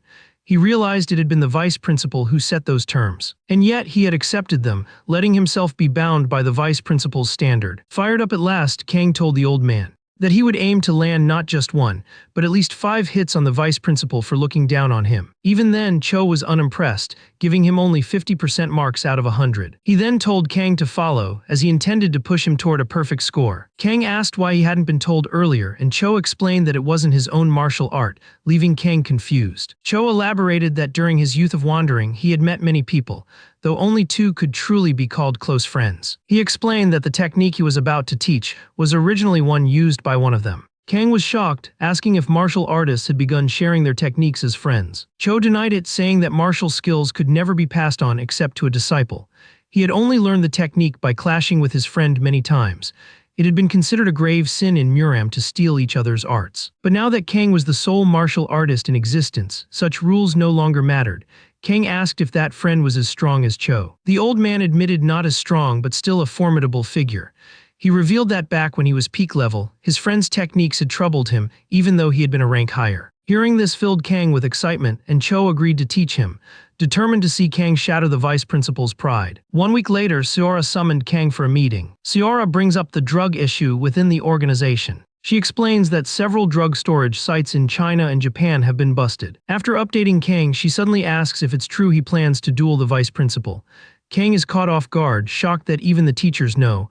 He assumes it's all because of some kind of pizza effect. But Seora corrects him he's completely wrong. The truth is, the vice principal himself posted about it in the school's group chat. He announced that the requirement for being chosen as outstanding teacher this semester is to spar against him. Kang stares at the message in disbelief, realizing the old man did it to prevent him from backing out later. Seora scolds him, asking why he'd stir trouble when the school's atmosphere is already tense. Kang can't follow what she means. She explains that one of her students recently came to class with a bruised face, but refused to reveal the attacker. Kang asks if she eventually discovered the culprit, and she nods. She reveals it was none other than the worst delinquent in middle school, Lee Jae-sung. At the sound of that name, Kang chokes on his drink and spills it all over Seora. He can't believe the protagonist's name suddenly came up like this. Seora is soaked in coffee from head to toe. She immediately questions Kang, asking if he's had some kind of encounter with Jae-sung given his reaction. Kang lies, insisting he just choked. He quickly diverts, asking what happened with Jae-sung afterward. Seora explains that Jae-sung's father is the CEO of Hyusin Electronics and his grandfather is the Hyusin Group chairman. She suspects his powerful family covered everything up, making the victim look like a fool. She's sick of Jae-sung's antics and says she'd deal with him if she could.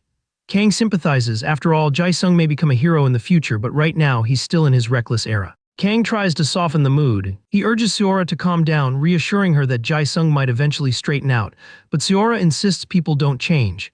Kang stands firm that they do. He tells her to treat Jae-sung kindly, since no one knows what fate has in store for him. Seora laughs bitterly, saying Kang will understand her pain once Jae-sung graduates, enters high school and lands right in Kang's class. Kang doubts he'll ever take more students since he sees himself as just a side character, but secretly he's glad Jae-sung's name appeared again. It makes the story feel alive. Seora groans that she can't wait for the semester to end just to stop seeing Jae-sung's face. Then she asks if Kang has plans for the upcoming break. Kang admits that there's a teacher training scheduled, though he's unsure if he'll attend. Seora worries for him, but Kang adds that if he wins the Outstanding Teacher Award, he might not have to go. Seora thinks he's lost his mind, realizing he's banking everything on the duel. She reminds him that Vice Principal Kim is one of Korea's top 10 hunters, and Kang won't even land a hit. Her blunt words sting, though she insists she's just stating facts. Kang sips his drink, telling her to stop jinxing a fight that hasn't even started. Seora leans closer, staring straight into his eyes. She remarks that he seems like a different person now.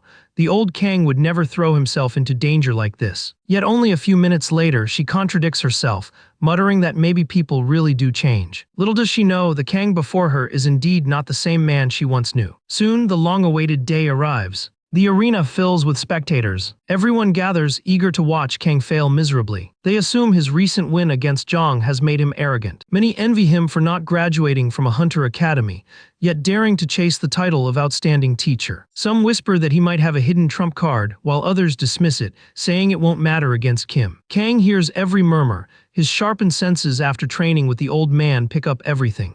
Jin-soo, the student who always pesters him in class, starts massaging Kang's back. After a bit, Kang tells him that's enough, but Jin-soo insists, clearly wanting an excuse to sit closer to the arena for a better view. Kang knows only teachers were supposed to attend since the duel was posted in their group chat, but someone leaked it to the students. They wanted everyone to see Kang humiliate himself. Kang quietly asks Jin-soo if the rumors about him are bad.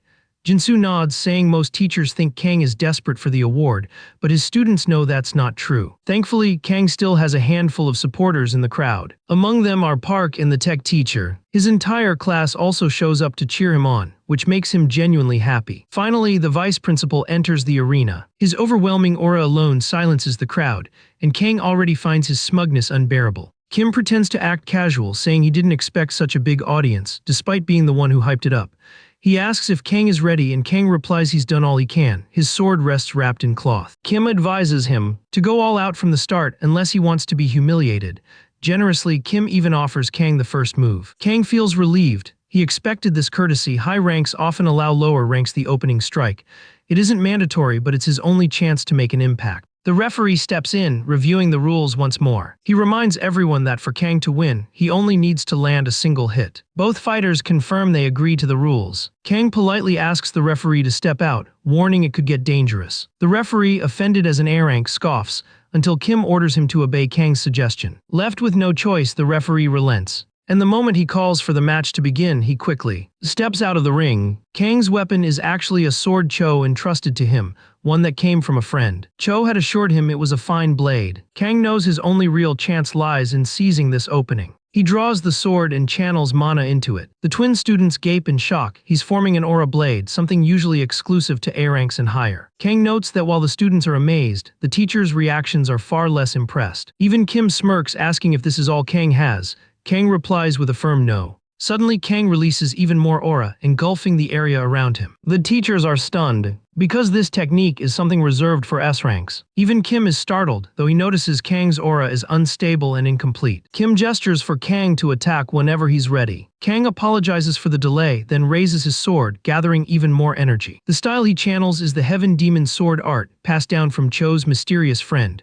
Aura storms around his entire body. The audience gasps in disbelief. Before launching, Kang declares his strike to Kim. Kim braces himself seriously. When the strike lands, the vice principal is forced backward. This technique originated from a legendary figure, the Heaven Demon himself, Cho's old friend. Kang had been shocked to hear this, since the Heaven Demon is practically a celebrity in martial arts fiction. Known as the ruler of the Heaven Demon divine sect, he stood as a fearsome force straddling justice and evil alike. Kang recalls how in his past life as a writer, the Heaven Demon arc was always a reader favorite. In modern fantasy tales, the Heaven Demon often appears slaying dragons or reincarnating as a gang boss. His name alone carries weight. Cho admitted that despite their battles, he never once defeated the Heaven Demon. Kang once asked about Cho's second friend since he mentioned having two. Cho revealed it was a man named Sam Bong whose surname was Jung, a Taoist who rambled about Tai Kai, always drinking, earning the nickname Horse Face. He too founded a sect. Kang was floored. Jung Sam Bong is revered as the founder of Wudang, a true grandmaster. Pouring aura into a blade unlocks devastating techniques. Kang then fuses the Meteor Annihilation Demon Steel technique with the Heaven Demon Sword art. The crowd erupts in shock. The teachers maintaining the barrier scramble to hold it. They're overwhelmed, never expecting such power from Kang. Two of the three barriers shatter instantly, making them realize they gravely underestimated him. Even the referee admits he would have been killed had he stayed inside. The conclusion is clear. Kang's rank assessment must be wrong. No mere B rank could do this. Once Kang's attack is finished, he pants heavily, drained of every ounce of aura. He knows there's no way he can unleash that move twice. Still, the devastation left behind proves how deadly it was. Against monsters, his strike would have wiped them out like flies. Yet, even as the dust begins to fade away, Kang already understands that the Vice Principal is on an entirely different level of monster. From within the settling haze, the Vice Principal steadily steps forward, his body covered in countless sword gashes, and Kang asks if that strike really counts as a legitimate blow. The Vice Principal suddenly finds himself in a bind, for he had pledged to give Kang one chance, and now it looks like that chance landed true. He is genuinely shaken, stunned to see his body bleeding, a sight he hasn't witnessed in countless years. Admitting that Kang is far stronger than he first assumed, the Vice Principal acknowledges that he never expected him to wield a sword in such a way. Kang, however, quietly relishes the fact that no one else is aware of the technique he used, since martial arts have long since vanished. Kim then proposes that they settle things with a proper duel now that Kang's single strike is finished. But Kang quickly refuses, reminding him that he promised just one strike and that condition has already been fulfilled. The Vice Principal begins to press the issue, but Kang immediately brings up the agreement again, knowing full well he lacks the strength to continue this battle any further. With that one devastating attack, he had managed to pierce Kim's body with at least 10 wounds, exactly the outcome he had aimed for. Kim concedes that yes, he did say one clean hit would be enough for Kang's victory. Yet he insists that Kang hasn't truly accomplished anything substantial yet. Kang pushes back, reminding him that he never asked for the handicap. It was Kim who freely offered the first move. Switching tactics, Kim appeals to pride, pointing out that the students are watching and cheering, and it would hardly look right for him to simply walk away at this point. Kang lets out a weary sigh, fully aware that he cannot compete with Kim's might. Still, he takes solace in knowing that no one will dare accuse him of being a fraud again, since the Vice Principal himself admitted the strike was valid. Kang urges that the duel should conclude here. But just then, Kim seizes upon a loophole in the arrangement. For in the end, it is he who has the authority to declare whether a hit is valid or not. Kim explains that although he does acknowledge Kang's skill, he also has an image to maintain. He declares the duel finished, but says he would like to continue in a true contest purely for enjoyment. At that moment, Kim releases a radiant golden aura from his body, and in an instant, all his wounds are restored. Kang stares in disbelief at the sight. It becomes clear that the Vice Principal is employing super regeneration, a skill widely known to be absurdly overpowered. Kang can scarcely believe that Kim Mungdong intends to unleash his S-rank abilities just to crush him. He notices the audience murmuring uneasily at the unfolding scene. He asks Kim if he still plans to continue despite the situation. Kim Mandong replies without hesitation that all that matters to him is Kang's strength, not the opinions of the crowd. Kang realizes he cannot keep declining, or else he will be branded a coward by the challengers. Though his legs and arms are trembling, the pure energy coursing through him helps him gradually recover. Still, he knows he won't have the stamina left to summon the Aura Blade again. Raising his sword, Kang declares to the Vice Principal that he is ready to continue. Kim steps forward, and with a single move, shatters the entire arena. Kang's jaw drops in terror and disbelief at the destruction. Kim vanishes in an instant, reappearing behind him before Kang can even process what happened. The very next moment, a brutal punch smashes into Kang's face, knocking him out cold. When he regains consciousness, he finds himself lying inside the nurse's office. He is deeply grateful to still be alive, for in that instant of impact he truly believed he had crossed into the afterlife. Kang begins to piece together the events of his clash with the vice principal. He recalls Kim emerging from his blind spot, and how he instinctively blocked the incoming punch with his left arm. Yet even with his arm infused with internal energy, the strike sent unbearable waves of pain tearing through his body. Kang retaliated by swinging his sword toward the vice principal, and he did manage to slice Kim's left arm, even if only slightly. He remembers clearly that the cut landed before he lost consciousness. Kang grins with a sly satisfaction, knowing that the hit was real and Kim cannot deny it. In his mind, the exemption from training is already his, a reward he feels he has rightfully earned. Just then, the nurse enters and informs him that he has been unconscious for more than 4 hours. With a gentle smile, the nurse, Kim So-hyun HWA, expresses her relief that he has finally awakened. Kang is taken aback, since the school nurse had never once appeared in the story until now. He thanks her for her care and apologizes for keeping her from going home early. Attempting to move his arm, Kang realizes it feels limp and useless, almost like dead weight. Xinghua calmly explains that the bones in his arm had been completely shattered. Though she healed them with magic, it will still take 2 more hours before sensation returns. This is Kang's very first time experiencing the healing power he had only ever read about. He once thought it was an unbeatable ability, but now he sees that it comes with its own limitations.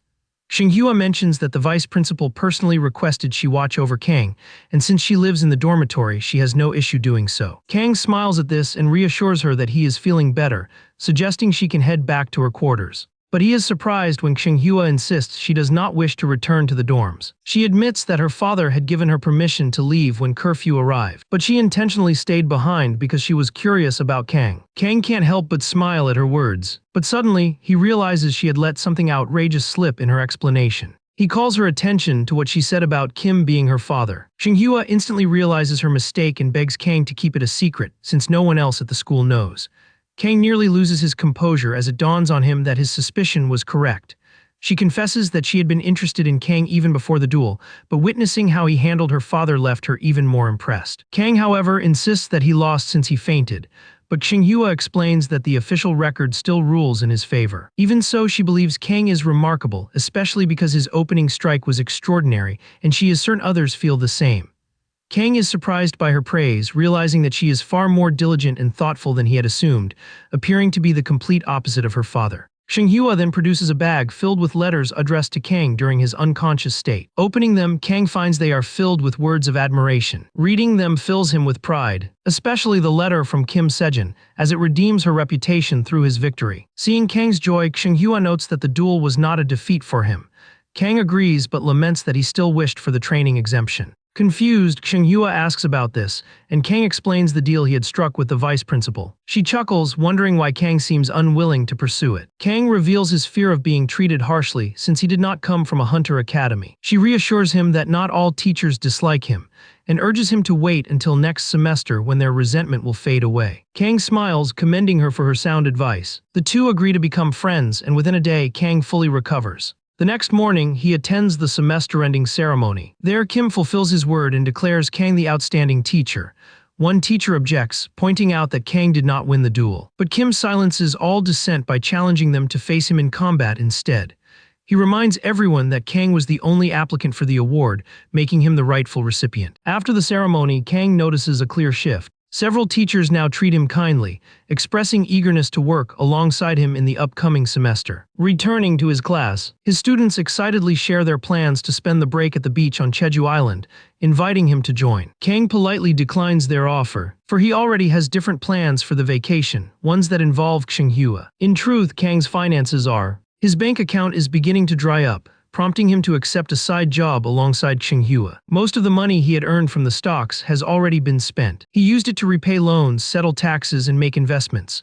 Though nearly broke, he doesn't mind, confident in his long-term investment strategy. His plan now is to earn income through the portals. While recovering in the nurse's office, he had overheard Xinghua's vacation plans. She explained that many teachers take portal-related side jobs during breaks, as the earnings far exceed teaching salaries. Kang had never realized just how lucrative portal work was, recalling his time as a lowly porter among hunters. Xinghua was shocked to learn this, never imagining that someone as strong as Kang had once been treated as disposable. She tells him he is highly sought after and would have been a prized addition to her group. She then reveals her plan to embark on a portal expedition during the break. Kang immediately agrees to join her without hesitation. His goal is to earn a fortune inside the portal and buy endless snacks for his master. Beyond the money, he is excited by the chance to experience a portal firsthand, something he had only read about in novels. He begins to wonder about his future teammates, knowing the lineup often determines the mission's outcome. Kang assumes that Xinghua will serve as the frontliner, and he imagines their tank being a burly bald man with a mustache. But when he finally meets the team, he is stunned to discover that the tank is actually a woman named Hong Isial. His first thought slips out, calling her bald before quickly correcting himself. Xinghua introduces Hong Isial as both her close friend and Kim Mandung's top disciple. She assures Kang that Isial is highly dependable, as they have worked together many times. Isial is caught off guard that Xinghua openly mentioned her being Kim's disciple, since it was supposed to be a secret. Xinghua quickly explains that Kang is no stranger, having recently sparred against her father. Only then does Isial realize that Kang is the one who actually managed to wound Kim Mandung. She suggests they discuss the mission details along the way. But she cannot hide her surprise when she sees Kang carrying nothing but his sword. Kang calmly assures her that it is all he requires. Isial looks at him like he's completely insane, bewildered that he would walk into a portal with no armor or supplies, just a plain sword. Easygoing, Yixial casually walks up to him. Yixial's friend Isial approaches Xinghua to voice her complaint, but Xinghua reassures her that Kang is perfectly fine the way he is. Though they are whispering, Kang can hear every word, feeling a pang of disappointment that he didn't meet some macho brute, but someone far more formidable. Kang knows that Isial currently ranks as an A-class hunter, and in the future, she will serve as the high school division's hand-to-hand combat instructor. Being an absolute powerhouse, she had easily dominated Xin and kept him in line for an entire semester. Later, however, Xin managed to defeat her, and in that moment she fell for him. On their journey, Isial outlines the plan. They will first enter a 4-person C-rank portal, followed by a 4-person D-rank portal. While a B-rank 4-person portal is technically possible, since Isial is A-rank and the others are B-rank, she prioritizes safety above all. Essentially, portals are categorized into 5 tiers, ranging from S-rank at the top to D-rank at the bottom. Kang has read that the profit margins between each rank can be staggering. Kang speaks up, expressing his expectation of entering a B-rank portal. Isial disagrees, reminding him that 4-person portals exist for a reason, and clarifying that they are headed into C-rank or D-rank territory, but a B-rank might open if only 3 participants enter. Kang voices his disappointment, admitting it will be harder to achieve the level of profit he had hoped for. Internally, Isial is annoyed by Kang's arrogance. She suspects Kim Mandung went easy on him during the duel, and she resents that Kang is already discussing profits in a B-rank portal without even having proper equipment. Determined to teach him a lesson, she wants him to understand the consequences of underestimating his own safety. Isial proposes that Kang can access a B-rank portal only if he successfully clears a D-rank 4-person portal on his own, and she will allow him to keep all the profits. Hearing this, Kang eagerly accepts the challenge, much to Isial's frustration, as she hadn't anticipated his enthusiasm. She wants to teach him that even D-rank portals can pose serious danger. They soon arrive at the D-rank portal, and Isial presents her ID to the soldiers stationed there.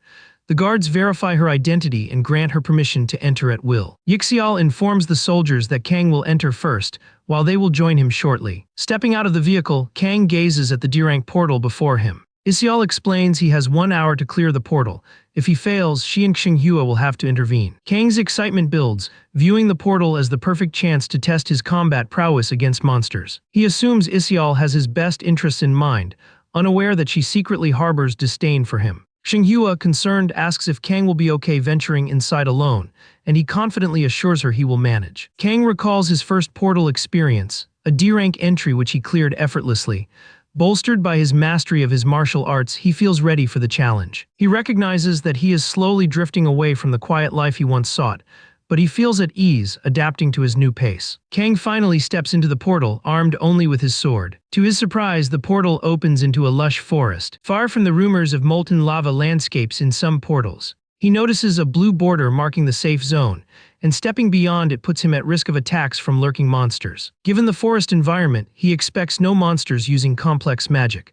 From his readings, animal and mineral-type monsters typically inhabit this kind of terrain. Following his master's guidance, he uses his aura to locate 3 monsters below the cliff where he currently stands. Energized, he springs to action, eager to hunt, flipping the script from his usual role of being chased during training to now giving the monsters a taste of fear. He leaps from the cliff, charging toward the creatures with thrill and determination. This is his very first portal experience. Soon he encounters the three monsters. Giant monkeys. Kang realizes they are relatively weak compared to monsters from similar rank portals. Their moonstone drops are minimal, which discourages hunters from targeting them. Although their leather commands a decent price, most still dismiss the effort as not worth it due to their elusiveness. Kang, however, is unconcerned, knowing only regular hunters might gripe.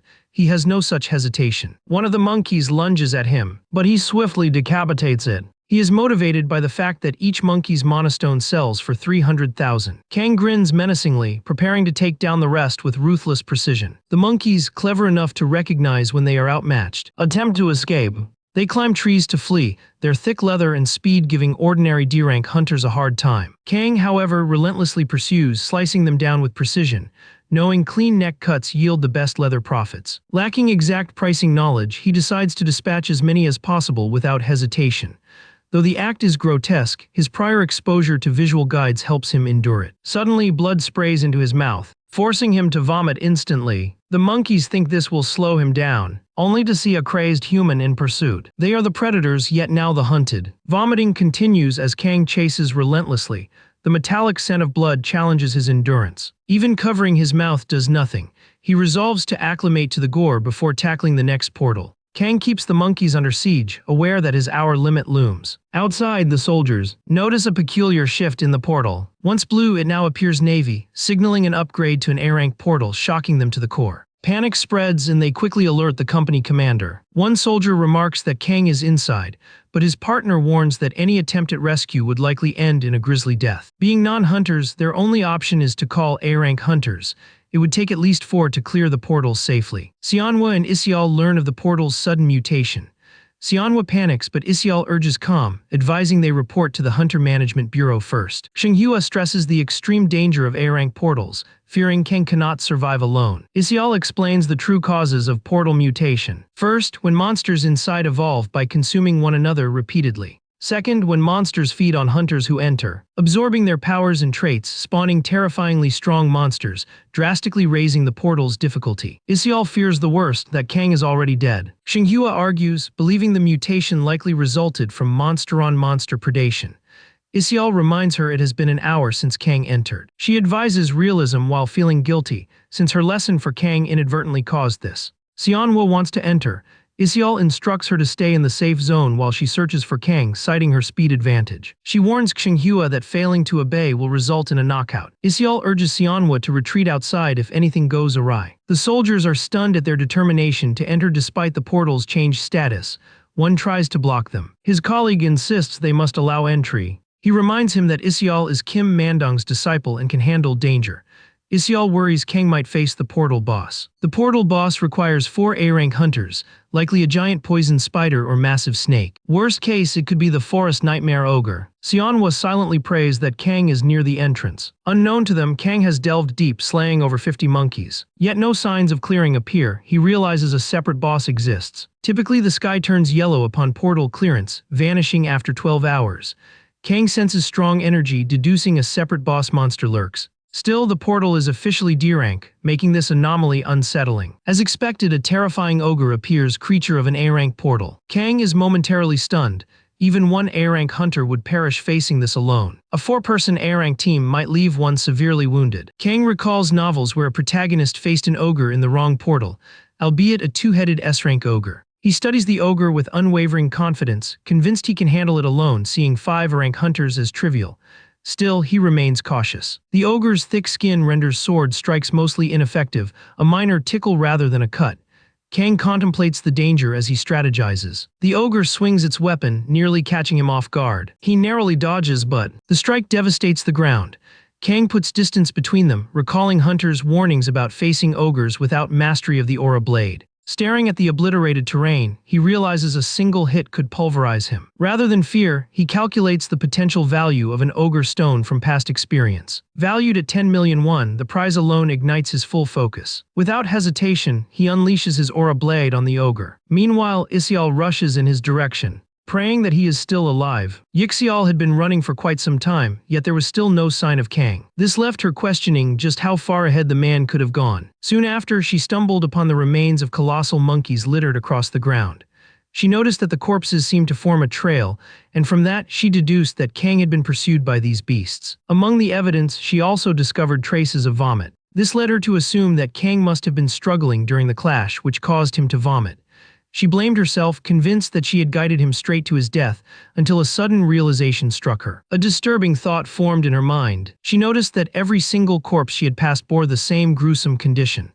The majority of the monkeys were beheaded, and every cut appeared unnervingly precise. Knowing well that these creatures were protected by sturdy armor and always moved in groups, Yixiao understood that even she would struggle immensely if she tried to take them down alone. She began to wonder if Kang had somehow used aura to slice through the monkeys with his battered weapon. At last it dawned on her Kang wasn't the one being chased, he was the one doing the chasing. Yet the mystery of why Kang had been throwing up still lingered, leaving her completely bewildered. That confusion was shattered when a monstrous roar echoed through the dungeon. Her composure immediately collapsed, and she quickly concluded that Kang was as good as dead. She recognized that terrifying sound instantly. It belonged to none other than an ogre, the most dreadful creature found in an A-rank dungeon. She knew that even seasoned hunters would instinctively freeze when hearing such a roar. Others might try to flee in terror, yet whether they ran or stood still, the outcome was destined to be the same. Because no one could possibly outrun an ogre, Yixiao silently accepted the grim truth that Kang must already be dead. Still, a second worry struck her. If the ogre noticed her, then she herself was in grave danger. To avoid being devoured, she decided that the wisest move would be to escape from the dungeon at once. She was preparing to flee when another thought struck her: ogres only roar at the start of combat. That meant there was a chance Kang was still alive.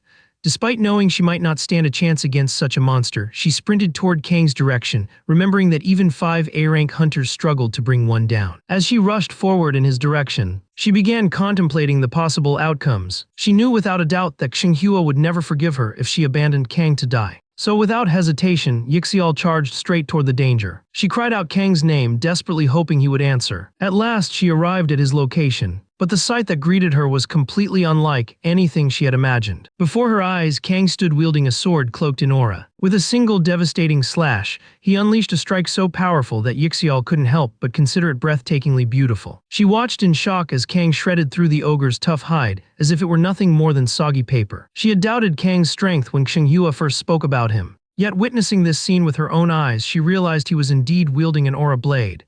Yixiao was utterly shaken. Kang turned to face her, equally surprised, and asked why she was there, certain that he had not yet exceeded his time limit.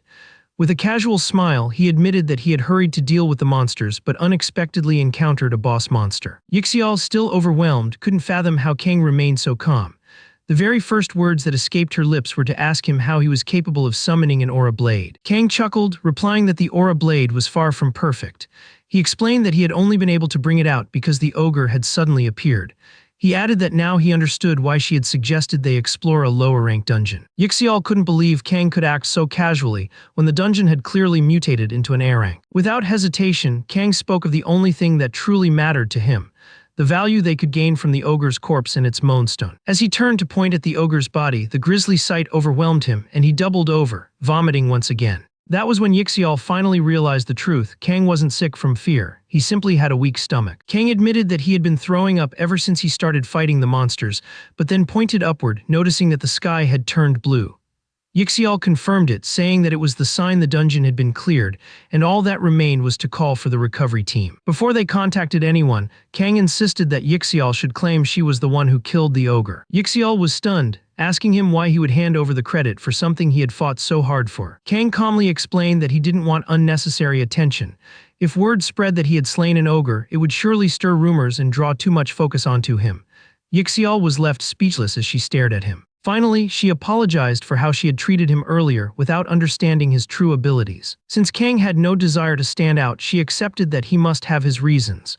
Though she doubted others would believe she was the one who defeated the ogre, she agreed to go along with it. Yixiao extended her hand toward Kang. She told him that she looked forward to working with him in the future. Kang responded with a bright smile, saying he also anticipated their cooperation. But Yixiao quickly pulled her hand back when she noticed how filthy his palm looked. She instead urged him to hurry up so they could collect their payment, anything to avoid shaking his hand. And with that, they successfully cleared a portal that had mutated from D rank into A rank. Xinghua was utterly stunned. Her shock grew when she saw the pair return unharmed. Without hesitation, Xinghua ran to embrace Kang, while Yixiao bowed deeply in apology to her. Kang, still confused, only understood once they explained that they thought he had perished when the portal mutated. Kang was genuinely touched that they had risked themselves to come after him, proof of their loyalty. He apologized for putting them through the ordeal, thanking them sincerely for coming to save him. With tears brimming in her eyes, Xinghua confessed she was simply relieved he was alive. Yixiao then asked Kang if he knew of any dealers who could handle selling the monster corpses. Kang smirked, telling her she could handle it however she wished, lying that it had been ages since he last hunted. Not long after, Kang stepped out of the dungeon's portal. He exhaled deeply, relieved, but his smile quickly vanished when he spotted a troop of soldiers waiting outside. One soldier broke the silence. The soldier asked if he was one of the hunters who had gone inside, and when Kang answered yes, he questioned why they were stationed there. The soldier saluted, explaining that they had received word of a D-rank portal mutating into an A-rank. He revealed they were part of the Aegis unit, deployed under orders from the Hunter Management Agency. The captain then demanded to know why Kang was the only one to emerge when 3 had originally entered. Kang suddenly understood. They feared the entire party had been wiped out. He reassured them that the others were safe and that the dungeon had been cleared. The soldiers struggled to believe such a claim, that the portal had truly been conquered. Kang was still trying to convince them when the severed head of the ogre began pushing through the portal. The soldiers screamed at the sight, readying their weapons in panic. But a familiar voice shouted from behind, ordering them not to fire. She confirmed that the entire team was alive. Yixiao attempted to drag the ogre's head out but couldn't manage it, so she suggested cutting it down into pieces. Kang then told her to push it back inside, offering to slice it apart himself. The captain was dumbfounded by the sight, wondering aloud how just 3 hunters could have slain an ogre. Most of the soldiers had only ever seen ogres during training simulations, never in reality. They kept repeating the fact that normally 5 A-rank hunters were required to bring one down. Naturally, they concluded that Yixiao must have killed the ogre by herself, since she was Kim Mandong's disciple. Some of them even mocked Kang, dismissing him as a mere weakling with nothing but good looks. Still, a few believed he might have at least contributed to the fight. Kang, however, was simply relieved that everyone assumed Yixiao had done the deed. He was also glad the Heavenly Demon Sword technique had worked, because otherwise the ogre would have been far more difficult. Before long, a dealer Yixiao often worked with appeared. The dealer's jaw dropped when he saw the ogre's corpse. He immediately asked Yixiao how she had managed such a feat, but quickly concluded it was possible only because she was Kim Mandong's disciple. Yixiao laughed nervously, claiming it had been nothing more than luck. She then asked how much he would offer for the monster corpses. The dealer examined the monkeys and after his evaluation offered them 16 million. Kang nearly lost his mind upon hearing such a staggering sum. Yixiao accepted the deal and asked about the ogre as well. The dealer noted that while its bones were in excellent condition, its hide had been too damaged to use properly. Excluding the moonstone, he offered 13 million for it. Yixiao argued that the price was far too low. Meanwhile, Kang was overwhelmed, his mind reeling from hearing such enormous amounts of money. Before he realized it, the total sum had risen to 40 million, and he found himself celebrating wildly over the fortune. Even the dealer was bewildered, asking Yixiao why Kang was acting so excited when he hadn't even been the one to slay the ogre. Yixiao struggled to defend him and hastily told the dealer to deposit the money into Kang's account, insisting there was a reason for it. To Kang, monster hunting suddenly appeared to be the most profitable profession imaginable. Just one dungeon run had earned him 40 million. He admitted to himself that if not for Xing, he would have quit teaching long ago and become a full-time hunter. The money soon reached his account, and to everyone's surprise, Kang gave both Xinghua and Yixiao 10% each, 4 million apiece. Both women were astonished, insisting that Kang owed them nothing since they hadn't truly done much. But Kang replied that it was his way of apologizing for making them worry. Though reluctant at first, the two eventually accepted after Kang urged them. He reminded them that they still had more missions ahead and cheerfully admitted he was glad to be working with them. Yixiao stood frozen, her cheeks burning red before she even realized it. That evening at dinner, Xinghua noticed Yixiao seemed distant ever since returning with Kang. She asked if something was troubling her. Yixiao quickly reassured her friend that she was fine, explaining she had only spent the day carrying monster corpses and driving. Still, she was grateful to have earned 4 million without truly doing anything. She admitted she felt guilty about taking the money and was even considering giving it back. Xinghua, however, was convinced that her friend wasn't distracted over money, especially not a mere 4 million, since Yixiao was already an A-rank hunter. What Xinghua didn't know was that Yixiao's mind was still stuck on the scene she had witnessed, Kang destroying the ogre.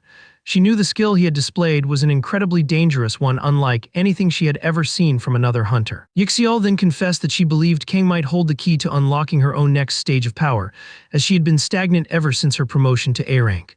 At that moment, Kim Mandung entered the room, carrying a large pot of soup while wearing a pink teddy bear apron. And with a grin, he revealed, he has already listened to the report regarding their dungeon expedition, yet he is certain that Ezial lacks the power to defeat an ogre on her own. His suspicion falls on Kang, believing he was the one who delivered the final strike. Ezial validates his assumption, admitting that no one would believe her claim because Kang holds the rank of a B-class hunter. She adds that Kang himself prefers to keep his true strength hidden. Usul then shifts the conversation, asking Kim Mandung about the vacant position for spearmanship at the school. She expresses her interest in it, convinced that teaching children would allow her to grasp the role with ease. Aisal, filled with excitement, announces that her guild contract is nearing its end. She declares that she will return to teaching, stepping in as the spearmanship instructor at the academy. Meanwhile, Kang makes his way to see his master. He explains how he managed to cut through the vice principal's body, attributing the success to the techniques he had been taught. Yet the old man sits calmly, savoring his ramen, while his disciple recounts how he defeated the vice principal. Kang notices something about his master's expression. Cho is actually smiling, though he tries to hide it. He remarks that the vice principal was shameless to use a superior technique against someone beneath his level. Kang then asks if his performance deserved a perfect 110 points, but the old man deducts 20, stating that his arrogance brings the score down to 90. Even so, Kang bows respectfully, thanking his master, for the duel went well thanks to his guidance. Cho scolds him, saying if Kang truly wishes to show gratitude, he should buy him a bowl of pork stew. Kang then admits he didn't come empty-handed. He mentions that he had brought something meant for before his duel with the vice principal, though the timing had shifted. He reaches into his bag and pulls out textbooks used for learning the language of the outside world. Since Cho had been curious about modern changes, Kang thought it fitting. Cho is impressed by his student's thoughtfulness, but then he spots something odd among the items and calls Kang's attention to it. What he finds is not a book at all, it is a laptop. Kang shows him how to open it. He even plays a music video. Cho is dumbfounded when images of glamorous women in short dresses appear on the screen. Kang quickly warns him to calm down, explaining that it is nothing more than a recording of human appearances. Completely flustered, Cho can't take his eyes off the video. Kang smiles at the sight of his master, so captivated. He knows Cho has lived in isolation for far too long, and despite his claims of being used to it, Kang understands that everyone eventually longs for companionship. Cho is startled that people no longer cover themselves as they once did, and he concludes that the outside world has fallen into corruption. Kang tries to explain further, but the old man interrupts, teasing that he was only joking. Kang then informs him that he will be occupied from now on. He came merely to show him how to use the laptop before setting out to fulfill his duties. Kang reveals his plan to fight monsters, since he believes the best way to improve is through real combat experience. He sits the old man down, then begins teaching him how to move the mouse, power on the laptop, and manage the basics. Cho gazes at him with pride, like a father watching his son grow. Soon after, Kang meets Xinghua and Isle. Isle greets him far more warmly than before. She even suggests they use her car again. They set off toward their destination. Kang notices something peculiar in the back seat and asks about it. Yoi explains that it is a collapsible spear she intends to start using today. Kang is stunned, for the original story never depicted Isle wielding a spear. She excels in close combat, so this sudden change unsettles him. Xinghua reveals that the school's spear instructor post is vacant, and Isle is applying for it. Kang's mind freezes upon hearing this. For Zhang once held that position, and he had stormed out in anger after losing to Kang. Slowly, Kang realizes the original flow of events may have shifted. He wonders whether he slipped somewhere, or if he had accidentally mentioned spears to Yixiao. He questions her directly about this sudden decision. Yixiao responds casually, saying she wants to experience life as a teacher, and she can still hunt monsters during breaks. Hearing this, Kang concludes he must stop Isiol before the situation spirals. He warns Isiol that handling a spear may prove difficult, but Isiol counters, explaining that the spear techniques taught at the academy are elementary, and she believes she can manage. In fact, Usul confidently declares she will ace the exam, but then admits her plan doesn't extend beyond a single semester. Kang is relieved to learn that her teaching role will only last one term. She further reveals that she might switch to teaching close combat if she enjoys life at the school. With that matter resolved, Xinghua shares that today's assigned portal is crawling with undead. She suggests they eat first, as travel will take some time. Kang immediately asks what they plan to buy, but the women reveal they've already packed lunchboxes. Kang, caught off guard, admits he might need to stop at a convenience store since he brought nothing. But Xinghua reassures him, saying she prepared a lunchbox for him as well. Kang is astonished. He never expected someone to go that far for him. Memories stir of his high school days when he never had such luxury, relying only on the few bills his parents left on the table. He voices his surprise, and Xinghua insists they could never prepare food for themselves without including him. Xianhua then mentions spotting a park on the map and suggests eating there.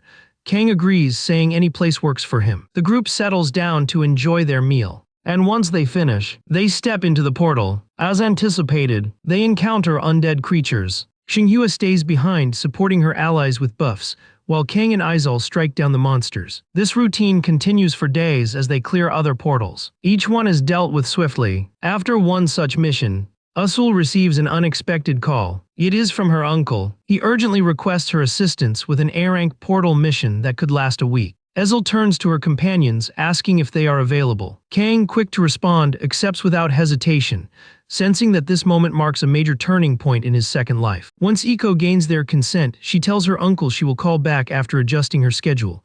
After the call, Kang asks about the matter. He assures her she can confide in him, promising to help if it lies within his power. Yixiel admits she feels relieved with Kang beside her, but notes it is a matter of time and distance. Kang, still puzzled, learns from Xinghua that Isial's uncle is the guildmaster of Herring Guild on Jeju Island. Isil explains that casualties at an A-rank portal left them short-handed. Thus, her uncle asked them to assist for a week, promising full logistical support. Kang eagerly agrees, saying he would help even without such support. Xinghua also shows her excitement, volunteering to handle cooking and magic. Ezio thanks Kang warmly, promising to buy him all the delicious meals he desires once they return. She then asks if they can depart the day after tomorrow, and Kang agrees, noting they need a day to rest. It is then that Kang recalls his students are on Jeju Island as well. He wonders if their paths might cross depending on schedules. The next day, Kang begins packing for the trip. Then it hits him, he may not be able to board a plane with his sword. At that same moment, a call comes from Seora, and Kang sees it as perfect timing to ask about the sword issue. Seora is shocked he answered so quickly, and Kang explains he is on a short break from portals.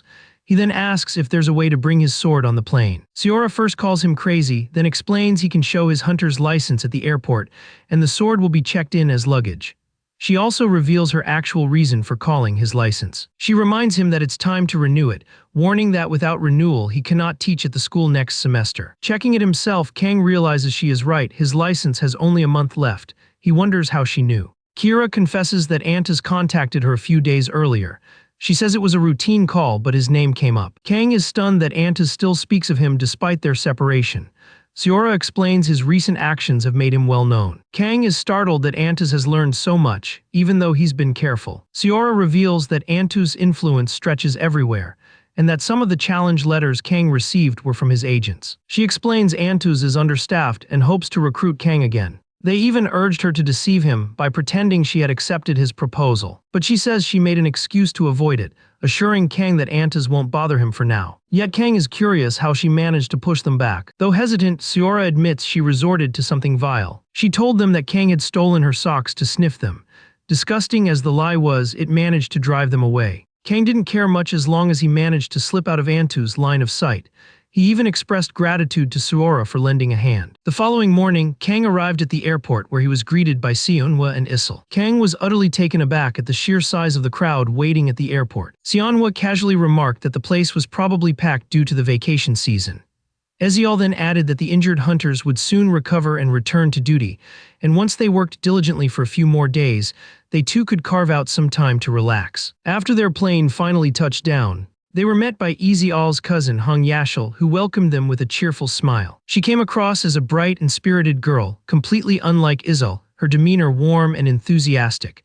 She even seemed to connect more naturally with Sionhua than with her own cousin. Once her antics calmed down, Ezial urged Yesel to go greet Kang properly. Yesel walked over to him, startled to discover that Kang was, in fact, a teacher. After all, his appearance was far more fitting for a celebrity. Once the introductions were done, Yesel announced that she would brief them on the mission details while they made their way toward the guild. She explained that just a week earlier, the guild had deployed multiple squads into a 10-person A-rank dungeon.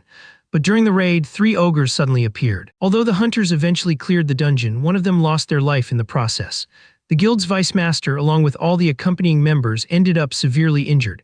The trauma of losing a comrade weighed heavily, with some hunters even voicing intentions to retire. Kang empathized with their pain, knowing full well that no magic in the world could mend wounds of the heart. Before long, they arrived at the guild building, where Yeshul told them they could drop their luggage in the lobby before being shown to their accommodations. Standing before the towering guild headquarters, Kang was astonished that the guild owned such an enormous structure. Yeshul quickly corrected him, pointing out that the guild only occupied the 7th through 10th floors. At that moment, the guild master himself, Hung Jiangsik, Ezil's uncle, appeared to welcome them. Ezil immediately asked if her uncle was doing well. With a teasing grin, he replied that if things were going fine, he wouldn't have called for assistance in the first place. Youngsik then approached Sion Hwa, inquiring about her father. She conveyed her father's greetings and explained that he would have come in person if circumstances allowed. Turning next to Kang, Youngsik greeted him with a dazzling smile, leaving Kang to realize that brightness practically ran in the entire family. Once they all entered the guild building, Youngsik recapped what Yeshul had told them, then disclosed their plan to tackle a 7-person B-grade dungeon.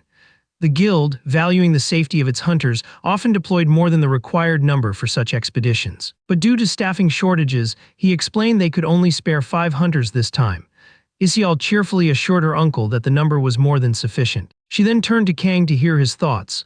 That was when Kang remarked that even 5 additional hunters felt excessive. He stated that only 3 should accompany them, and openly questioned the reasoning behind being sent into a B-rank portal with surplus support. He further added that having too many participants would only cut into the dungeon profits. Youngsik was stunned by such remarks, and asked Kang which guild he had belonged to before. Kang calmly revealed that it was the Chase Guild. At that, Jiangxu glared at him with clear disdain, pointing out that the Chase Guild's B-rank team was renowned for their teamwork. Youngsik then strode up to Kang with a menacing air. He berated him for daring to suggest trimming down the number of hunters assigned to the mission. Yixiao froze, sensing the tension, knowing full well her uncle's fury stemmed from ignorance of Kang's true abilities. Youngsik decided right then that Kang needed to be taught a lesson. Arrogantly, he ordered Kang to follow him. Esail attempted to interject, but her uncle waved her off, insisting this was about the safety of his guild members who would be joining the expedition. To him, Kang was nothing more than a reckless fool. At that moment, Kang unsheathed his sword, demonstrating his mastery of the aura blade. He had grown steadily sharper with it, refining his skill through countless battles inside portals. Youngsik's eyes widened in disbelief,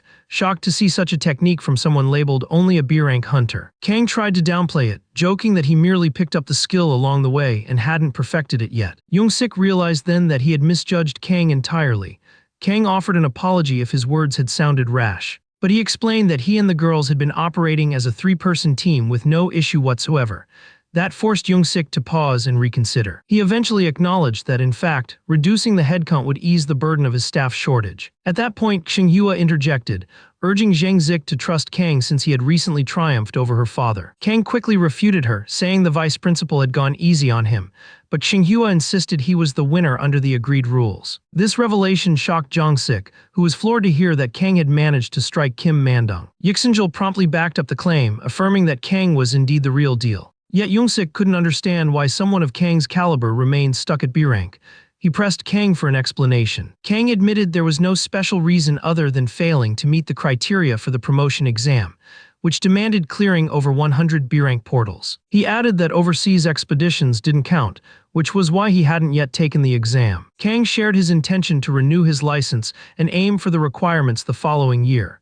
Jiangsik encouraged him to take the exam as soon as he became eligible. Yixiao thanked her uncle, but Zhang Zik curtly replied that he wasn't finished yet. He still doubted Kang's qualifications, insisting that despite his strength, Kang lacked the experience required of an A rank. Youngsik then assigned them 2 additional hunters, both skilled in support abilities and knowledgeable about the terrain. Kang was impressed that Youngsik had discerned his lack of experience and compensated with fitting personnel. Kang confessed that he and his team had no coordinated formations. Their approach was simply diving into portals, wiping out monsters, while Xianhua stayed at the rear to provide buffs. But now, with Yazul joining and the 2 newly assigned hunters, things would shift. Soon after, they met their new companions, Han Guanghu, a B-rank hunter, and Li Jie, also a B-rank. Both were highly specialized in precisely the areas the team lacked. Guanghu specialized in monster detection, while Jihe handled terrain navigation. Kang appreciated how Zhangxik recognized the team's missing long-range fighter and patched the gap. He concluded that although flashy, Zhangxik had an eye for detail. Before long, they set out for the dungeon. The portal led into a rugged, cavernous dungeon. It was filled with blind spots that gave monsters the advantage, and the creatures lurking there were massive red rats. The portal had been delayed precisely because of its difficulty. Guanghu proposed they run the dungeon for 2 hours only, and Kang agreed. Not long after, Jihei sensed a monster creeping up behind her. But before she could even notch an arrow, Kang had already cleaved the beast down with a single slash. His blade split the giant rat cleanly in half. Kang was underwhelmed, having expected the monster to look more amusing. While Yuzial and Kang exchanged remarks about the rat's appearance, Jihei remained frozen, still processing what she had witnessed. She realized Kang had sensed the creature faster than a B-rank detection specialist, and even more shocking, he dispatched it without expending any mana. Xinhua then asked if there were more monsters deeper inside, and Kang confirmed, saying he could sense a large cluster of them. Guanghu asked Kang if he also possessed detection skills, and Kang answered yes, promising he'd provide cover as well. Jai He and Guang He were astonished, finally understanding why Kang insisted on fewer party members. 2 hours into the raid, Guanghao and Jif found themselves trailing behind Izial and Kang. The pair had already surged ahead, clearing out monsters and finishing the dungeon before anyone realized. Jihei couldn't help asking Yasuo if Kang truly was a B-rank. Yasuo affirmed it, though admitting she didn't know him well, explaining that Yixiel was the one who brought him and giving his full name. Upon hearing his name, Guangzhou suddenly recognized him. He recalled once challenging Kang to a duel, but seeing Kang's current ability, he felt grateful he never went through with it. Yasel sighed, telling her companions they'd probably leave empty-handed since they hadn't contributed much. Suddenly Kang spoke up, saying the profits would be divided evenly. Yesel and the others protested, reminding him they did nothing, but Kang insisted it didn't matter. After all, they wouldn't have been able to enter without the required number of hunters, and he appreciated their trust in him, despite being a stranger. Guang realized then that Kang's generosity was genuine. Overcome with emotion, he embraced Kang like a brother.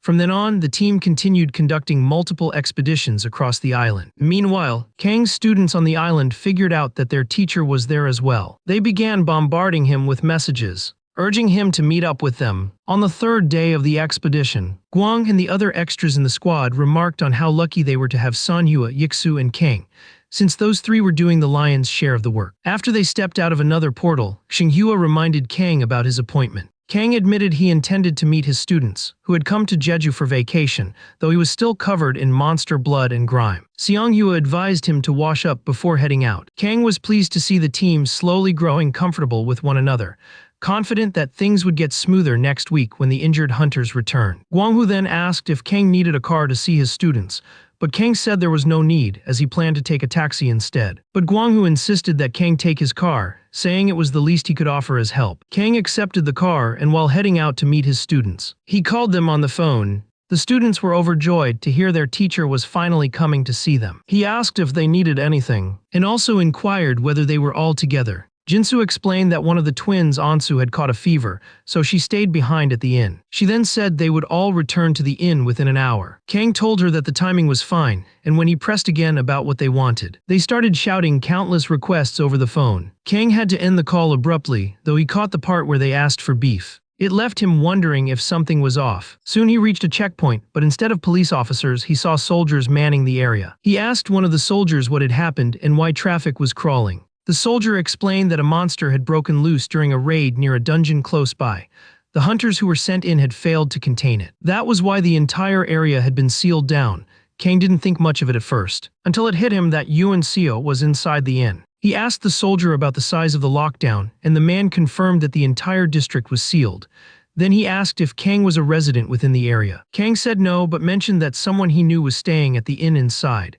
The soldier advised him to call that person immediately. A few seconds later, Yuan Seo answered the phone. Kang, voice tight with worry, asked her where she was. She admitted she was still at the inn. Kang told her to listen carefully to what he was about to say. He warned her that a monster had escaped from a nearby portal, and that most people had already evacuated the district. One of the soldiers mentioned that the creature was the Shadow Reaper, and Kang instantly knew how dangerous that was. The Shadow Reaper was a B-rank dungeon boss armed with stealth skills and terrifying power, making it a formidable foe. Kang repeated his warning, ordering Yuan Seo not to step outside under any circumstances, so the Shadow Reaper would not spot her. But then Yuan Seo asked if the Shadow Reaper was the monster carrying a huge scythe and draped in a black cloak. Kang confirmed, thinking she remembered from class. To his horror, Yuan Seo corrected him, saying she was staring right at it. She added that avoiding the creature would be nearly impossible. Kang's anxiety flared as he demanded more details. Yuan told him she wasn't alone. Some kids had failed to evacuate and were hiding behind a car nearby, with the Shadow Reaper lurking right next to them. Out of fear, one of the children made a faint noise. That tiny sound caught the monster's attention. The Shadow Reaper lifted its scythe, preparing to strike them down. Yuan fired off an energy blast, drawing its focus toward her instead. She frantically told Kang he had to get there immediately. She admitted she couldn't run far because her fever was slowing her down. Before Kang could respond, the call dropped, leaving him shouting into the phone in panic. Kang turned to the soldiers, explaining that although he was a teacher, he was also a hunter affiliated with the Herring Guild. He asked if there was a way for him to push through the jam. They said as a hunter, he was free to move, but the gridlock was so bad he'd have to wait for the cars ahead. Kang spotted a forest path beside the road. He pointed at it, declaring to the soldiers he would take that route instead. Meanwhile, Guanghu and the rest of the party were celebrating after a smooth dungeon run. Guanghu was downing mugs of beer. He offered one to Jihe, who reluctantly accepted despite not being a drinker, admitting she was desperate for something after the 3-day grind. Guanghu felt grateful for Kang's help, saying it would let him pay off his car loan in no time. He even fantasized about getting rich soon. He had bought the car on a 36-month plan, and thanks to Kang speeding up dungeon clears, he believed he would earn plenty. Guanghu assumed Kang was with his students by now, as Kang forced the car through rough terrain, carving a shortcut. At the same moment, Yuan was desperately trying to escape the Shadow Reaper pursuing her. She recalled Kang's lessons about resisting the urge to play hero, as it often caused even bigger problems. Back then, she had asked what to do in cases where there was no choice. Kang had taught them to scan their surroundings first, and then run when the chance came. Yuan asked why they should bother checking if they were just going to flee. Kang had explained it was to make sure they knew exactly where to run, boosting their odds of survival. He had also drilled them with daily running practice, which the students often questioned. But now, in this desperate moment, sprinting from the Shadow Reaper, she realized Kang had been preparing them all along. She dodged the monster's deadly strike at the last second, saved only by his teachings. She knew how lethal Shadow Reapers were, and surviving that close call felt like nothing short of a miracle. From a distance, she saw the children she had just shielded, and the sight reminded her why she had ever wanted to be a hunter. At first, she had enrolled in hunter school simply because her sister had joined. Her sister had been stunned when she discovered that Yuan had only joined because of her. That was when her sister reminded her of something long forgotten from childhood. As a child, Yuan had watched documentaries about families destroyed by monsters. Moved, she had declared her dream to become a hunter so no one else would suffer that fate. Yuan herself didn't recall saying that, but her sister never forgot. It was why she too chose to become a hunter, to protect her younger sister. Yuan knew she could have escaped earlier if she had abandoned those kids, but then she could never face her sister again. She shouted at the children to run for the nearest shelter while she lured the monster away. Suddenly, she realized the Shadow Reaper had vanished. She stopped at once, scanning her surroundings. That was when she remembered its dreaded reputation for stealth. And sure enough, the Shadow Reaper appeared right behind her, its shadow swallowing hers. There was no way out. All she could do was stare as the monster's scythe rose to claim her head. Just then, Kang appeared in the distance. Speeding recklessly toward them, he rammed the Shadow Reaper with the car. Just 3 minutes earlier, Kang had been tracking Yuan location using his Kai. He initially believed nothing serious would happen since she had appeared in the original storyline. But then he recalled all the deviations, the way Seora left Anta's, Issel choosing to join the school, and realized his actions may have triggered a butterfly effect, throwing Yuan fate into uncertainty. Refusing to accept that possibility, Kang slammed his foot on the accelerator and channeled his Kai to trace the monster. The instant he locked onto the Shadow Reaper, he floored the car to its maximum, cutting straight through the trees. He collided head-on with the Shadow Reaper. Kang leapt from the car, charging straight at the monster. His fury boiled over at the thought of it endangering his student. He struck the Shadow Reaper with such force that it was hurled violently to the ground. In that moment, Kang looked every bit the terrifying villain. Before finishing the beast with nothing but his bare hands, his fists bursting with explosive energy as he dealt the killing blow. Yuan watched in shock, utterly frozen by the scene. Kang tumbled into the river alongside the Shadow Reaper's lifeless body. The two crashed into the water together. Kang finally resurfaced, exhaling in relief that he had arrived just in time, for Yuan would have been lost had he been even a minute later. Climbing out of the water, he casually asked if she was all right. Before he knew it, Yuan threw herself into his arms. Tears streamed from her eyes. Kang realized she must have been terrified, though she had stood her ground to protect the children. He gently urged her not to cry, reminding her she hadn't been hurt. Unseo then brings up the matter of the car, the very one that ended up sinking to the bottom of the river. Kang gently pats her head, reassuring her that it was nothing more than a car. What truly matters to him is that she is safe and sound. Meanwhile, the unfortunate car owner is fast asleep in his room, completely unaware that his vehicle has been utterly destroyed. Not long after, word of the Shadow Reaper's downfall spreads like wildfire, thanks to the young ones who rushed off to report the news. Within moments, multiple vehicles arrive, military forces, medics, and more. Kang and Yoon Seo find themselves seated behind an ambulance. Kang turns to Yoon Seo, asking if she intends to call her parents. But Yoon Seo refuses, explaining that they might force her to return home and end the trip altogether. Kang fully understands her reasoning, and he praises her for showing such courage. Still, he cannot help but admit that he was worried she might have been hurt. Yoon Seo, however, reminds her teacher that he was the one who came to her rescue. Kang teasingly asks what she would have done had he shown up just 1 minute later. Why Yoon Seo then playfully turns the tables, teasing her teacher by pointing out his handsome looks. With that, Yoon Seo hops down from the back of the ambulance. She tells Kang she will see him later at the inn, and she thanks him sincerely for all his help. Before Kang can even respond, a police officer arrives, announcing that the Reaper's body has been recovered. The officer then asks Kang which guild he is affiliated with, to which Kang replies that he is merely a teacher at the Hunter School. Hearing this, the police officer is genuinely impressed and gives Kang a respectful salute. He goes on to say that the situation could have ended disastrously had Kang not slain the Shadow Reaper. Kang, however, downplays the praise, insisting it is nothing worth special recognition. But the officer insists otherwise, emphasizing that Kang's deed does deserve acknowledgement. He urges Kang to accompany him to the police headquarters to file a report. Assuring Kang it will be quick, he leads the way and Kang agrees, convinced it will be over in no time. Yet before he realizes it, Kang finds himself standing face to face with the governor, the police chief, and even the guildmaster responsible for letting the monster slip free. Kang is exasperated that they chose to interview him separately instead of handling everything at once. His mood, however, brightens once he learns that compensation is part of the outcome. The guild that mishandled the monster promises to pay for the Shadow Reaper's corpse, grant Kang an additional reward, and even replace Guanghu's ruined car. On top of this, the governor declares his plan to award Kang with a commendation for righteousness. Kang, though, would rather take the money without the unwanted spotlight. The governor tries to persuade him that he has earned the honor, but Kang resists, knowing such an award would draw the attention of Antus. Since the governor refuses to yield, Kang suggests giving the award to Yoon Seo instead, pointing out that she risked her life to lure the monster away. At last, the governor accepts this suggestion. Afterwards, the police officer offers to drive Kang wherever he needs. Kang immediately asks whether the butcher shop is still open, because his students have been craving beef. Soon enough, Kang reunites with his students, arms full of fresh beef. Without hesitation, they start grilling the meat, and dig in with eager appetite. Kang sits a little apart, watching with quiet pride at how well his students get along. Before long, the students urge Kang to spend the night with them.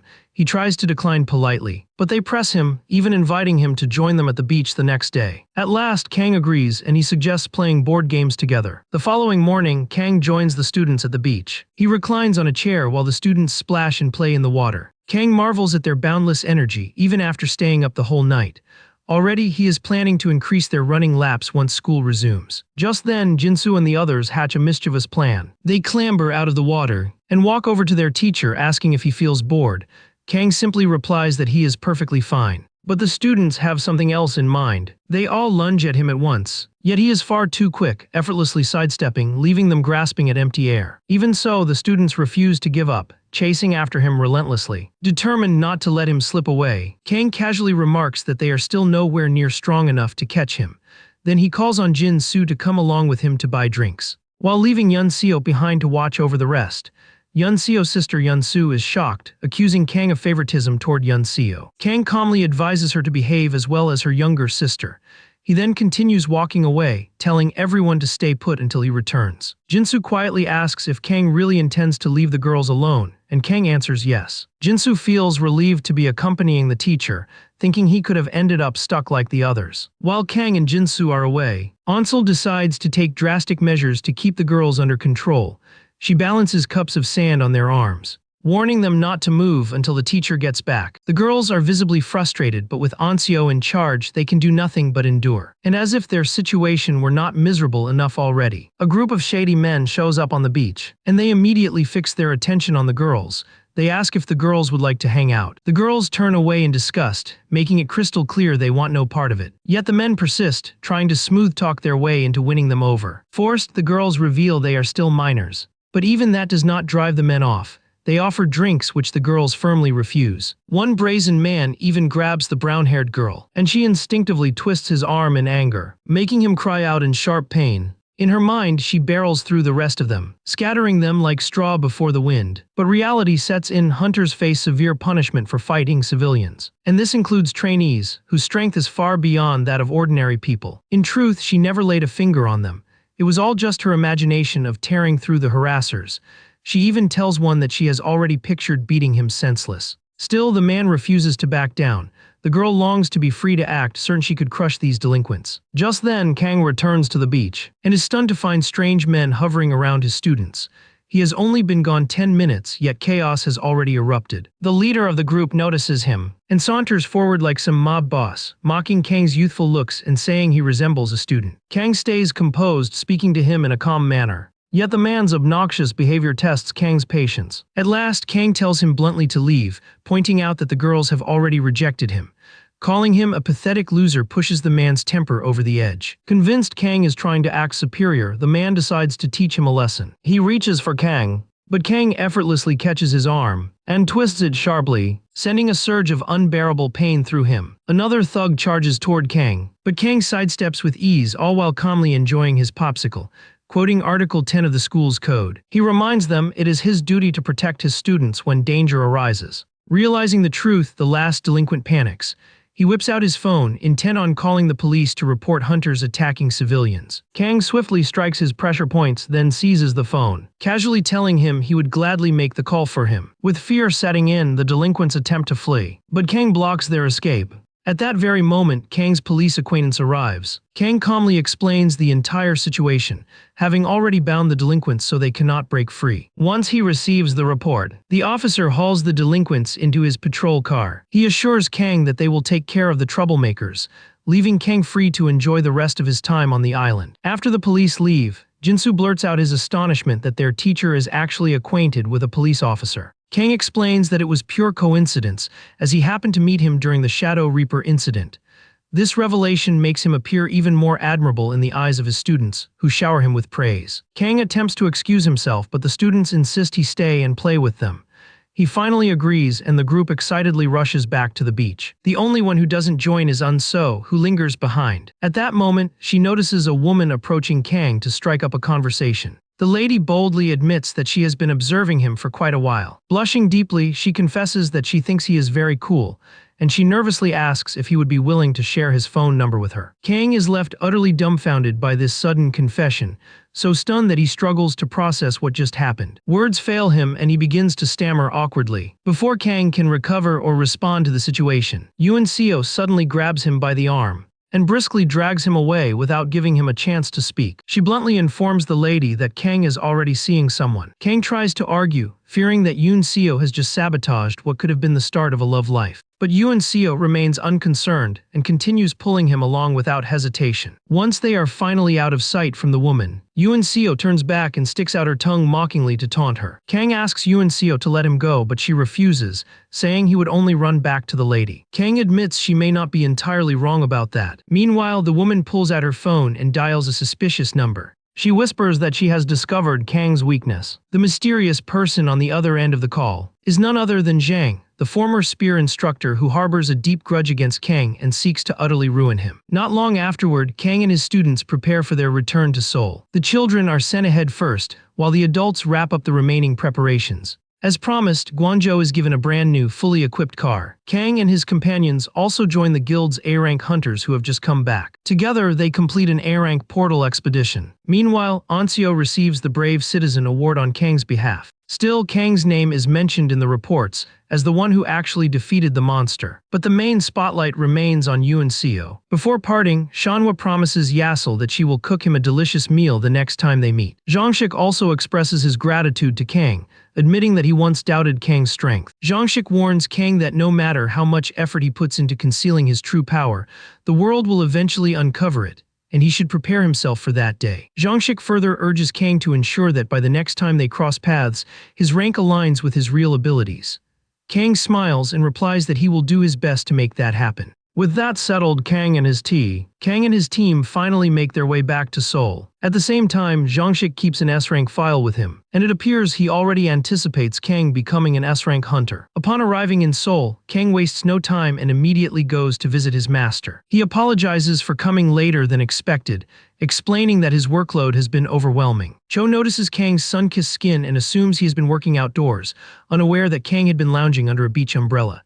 He is surprised to see the many supplies Kang brought and quickly concludes that Kang might be preparing to disappear for weeks again.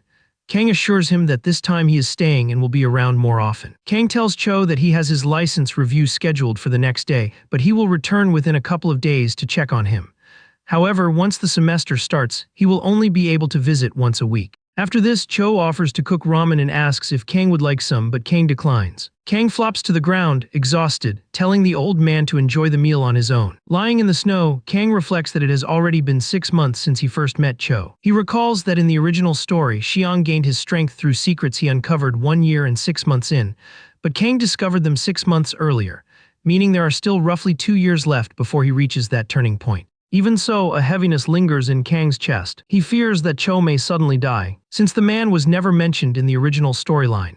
Suddenly, Cho notices Kang staring and assumes he is eyeing the noodles he is preparing. He scolds Kang for watching his food after saying he didn't want any. Kang has to repeat again that he isn't interested. Abruptly, Kang leaps up, saying he forgot something in the car. He hurries out into the snowy terrain, remembering the Kaolian liquor he left in the trunk. Though climbing down the mountain feels like a hassle, he is willing to do anything for his master. Kang pulls out his phone and is stunned to see a flood of notifications, 30 missed calls and 50 unread texts. He wonders if this is some kind of prank. Normally, he expects a few missed calls after returning from a portal, but this number feels far too unusual. While he's still puzzling over it, Kira's call comes through. Kang eagerly answers, only for Siora's first words to be calling him a scumbag.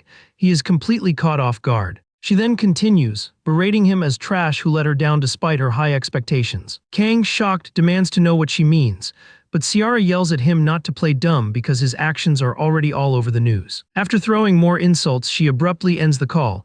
Kang keeps calling her name, but she is gone. He stands frozen in confusion, utterly clueless as to why Ciara is treating him this way. Just then, Kang stumbles upon an online article explaining why he supposedly refused the Brave Citizen Award. The article claims he had an improper relationship with Yoon Seo, which is why she accepted the award in his place, even including a picture of her hugging him. Kang's eyes widen in shock, realizing the news has already spread everywhere. To make matters worse, his identity and photo are now circulating across the internet. Even the image of him and Yoon Seo and Jeju is trending widely. What no one realizes is that the mastermind behind the post is the same woman secretly working with Zhang. Kang roars in anger as he sees himself slandered online as a shameless teacher. He struggles to contain his fury, when suddenly his phone rings. It's the vice principal. Kang picks up and the vice principal explains that he has been desperately trying to reach him. Kang explains that he was inside a portal, which is why he was unreachable. On speakerphone with his device placed on the desk, Kim Mandong asks Kang if he has seen the article. Kang replies yes, and the vice principal reassures him that he knows Kang is not that type of person. However, he stresses that this situation affects the school's reputation. Acknowledging that Kang didn't handle the sparring match well, Kim Mandong promises he will still support him. He then asks Kang what course of action he intends to take. Kang replies that he will track down whoever spread this slander and make them pay for dragging his student into it. Kang then tells the vice principal to end the call so he can properly analyze the situation. Mandong agrees and hangs up. As it turns out, Yoon Seo's mother is in the office and overheard everything. Mandong consoles the crying woman, assuring her that Kang is a man of honor and will resolve this mess. The article was published under the name Namjamin, though Kang doesn't recognize it since it never appeared in the original story. Even so, Kang sees that an unknown figure has managed to upend his entire life. He realizes this new development is a side story triggered by his own actions. His suspicion is confirmed when the system notifies him of the new side story, titled The Shameless Teacher. Meanwhile, Jong sits behind his screen, ensuring the articles spread everywhere to utterly destroy Kang. Kang, on the other hand, is consumed with rage, knowing that once he catches the culprit, they will regret ever crossing him. Cho, oblivious, continues savoring his ramen, slurping it down with contentment. Kang finally returns to the snowy plain. He tells Cho that he is dropping off the liquor but will be heading out immediately. Cho is impressed by his student's thoughtfulness, and Kang assures him that he will be back again the following week. Just as Kang is about to step through the portal, Cho calls out to him, warning him not to kill anyone, for Cho can clearly see the fury in Kang's expression, no matter how much he tries to hide it. Kang takes his master's words to heart and departs. Driving down the highway, Kang begins piecing together the list of everyone who had been with him in Jeju. He knows that Seonwoo and Il are the two people who can vouch for him without question. Still, he understands that people are always more persuaded by what they witness than by what they hear. Kang's biggest issue now is figuring out how to justify those photos of him and Yoon Seo that were made public. Since the first shot included a few soldiers, he considers getting statements from the commanding officers. He knows that hunting all of them down will be troublesome, but he doesn't mind. The real headache is that photo of him linking arms with Anseo on the beach. He recalls it lasted only a fleeting second, and he is stunned someone managed to snap it. It becomes clear to him that whoever caught that moment must have been deliberately trying to twist things into something they're not. Kang tries contacting the reporter responsible for publishing the article, but every time he calls, the line drops. Though unsettled, he realizes the first priority is renewing his hunter's license. He steps into the facility, only to find it crowded with hunters everywhere. Most are likely there for dungeon clearance paperwork or license renewals of their own. Kang, carrying only his sword, approaches the attendant's desk. He states his purpose, that he has come to renew his license. The attendant asks to see his identification. The moment the attendant lays eyes on the name on the ID, recognition immediately flashes across his face. Other hunters nearby also realize who he is, and whispers spread, mocking why such trash is here. Kang calmly tells the attendant that he already confirmed on his way and that there is an open slot for him to take the test. The attendant replies that since Kang is here to renew his license, he has no reason to refuse. Still, he warns Kang that hunters are bitter about what happened and many don't want him around. Essentially, no one is willing to be paired up with so-called trash like Kang. They even dug into his background and discovered he never attended a hunter academy. At this point, everything is stacking against Kang. Kang is dumbfounded that strangers who have never met him already know his face. His image is everywhere, plastered with cruel captions. Gossip blogs and tabloids are having a field day spreading his photos nonstop. Realizing how things stand, Kang knows he'll be hounded endlessly if this continues. Frustrated, he tells the attendant to put him into any available group. He doesn't care. In fact, he is even prepared to go solo if that's what it takes. The attendant finally places him with Team E. Once Team E hears this, they raise an uproar, insisting they don't want garbage like him with them. The attendant tries to cool them down.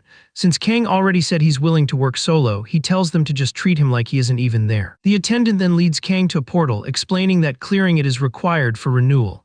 It turns out to be a B-rank portal, and Kang is the first to step inside. Kang thanks the staff member for the guidance and enters the dungeon. He is told not to leave the safe zone until the others arrive. The team looks at him with disgust, choosing to hang back rather than join him. Their hatred runs so deep that one even entertains the thought of striking Kang on the head as soon as they step inside. Soon after, the attendant tells Team E it's time. They must enter the dungeon since 20 minutes have already passed. He reminds them that they have 3 hours to complete the raid. Finally, Team E goes into the portal, and what they find there leaves them stunned. The sky above the dungeon is already clear, and yet only 20 minutes have gone by. They refuse to believe that a 6-man B-rank portal could possibly be cleared in under 20 minutes. As they stand there in disbelief, still trying to comprehend the situation, Kang suddenly emerges from the bushes, soaked in blood with his sword drenched red. Kang marches up to the A-rank leader of the squad, chastising him for condemning someone without knowing the truth. The A-rank, shaken, demands to know if Kang really cleared the dungeon alone. Kang replies that he was in a hurry, so he dealt with the monsters swiftly. He tells them the beasts are already slain, and the cleanup and dismantling are up to them now. The A-rank hunter begins to realize Kang might be terrifyingly powerful, especially since he carried no gear into the dungeon. Just then, Kang closes the distance, radiating an intimidating aura. He demands half of the dungeon's profits. Since he has other matters to attend to, he tells them to send the money to his account, warning in a low, chilling voice that he knows the true value of the spoils and they had better not try any tricks. With that, Kang turns to walk away. One orange-haired teammate curses him for daring to mouth off to their leader. He asks the leader if they should drag Kang back, but the leader, who has sensed Kang's overwhelming strength, wants no confrontation. He orders the orange-haired hunter to let Kang leave. Outside, the attendant is startled when he sees Kang exit the portal. Covered in blood, the attendant assumes Kang has harmed the team. Kang tells him to relax, assuring him the others are inside handling the remains. The attendant is astonished that Kang managed to clear the dungeon in under 30 minutes, calling it the fastest record in 5 years. Kang then asks who previously held the record. A guild once cleared it in 25 minutes, he learns. But as for solo records, ECOL once managed it in 40 minutes. Hearing this, Kang is surprised himself, realizing he must have gone to extremes in his rush to finish. Even so, he feels relieved. His anger and stress have been poured out upon the monsters. With business concluded, Kang leaves, asking the attendant to look after the team. A short while later, he places a call to Shanhua. He had promised her he would call after the exam, and she is shocked to hear he has already finished. Kang explains he rushed because of the situation he is in. He then asks Shanhua if she can introduce him to the reporter friend she mentioned. She assures him she can and promises to help him. Soon, Kang arrives at Shanhua's place. She greets him warmly at the door, remarking that he already looks thinner. She asks if he has eaten so she can prepare something, but he assures her he's fine. She then urges him inside, saying her friend is already preparing the materials. Once inside, Kang meets Shanhua's reporter friend Lim Yunjai, who introduces herself as being from the Dongsuk Daily. Lim says she has heard much about Kang from Shanhua, who can't seem to stop mentioning him.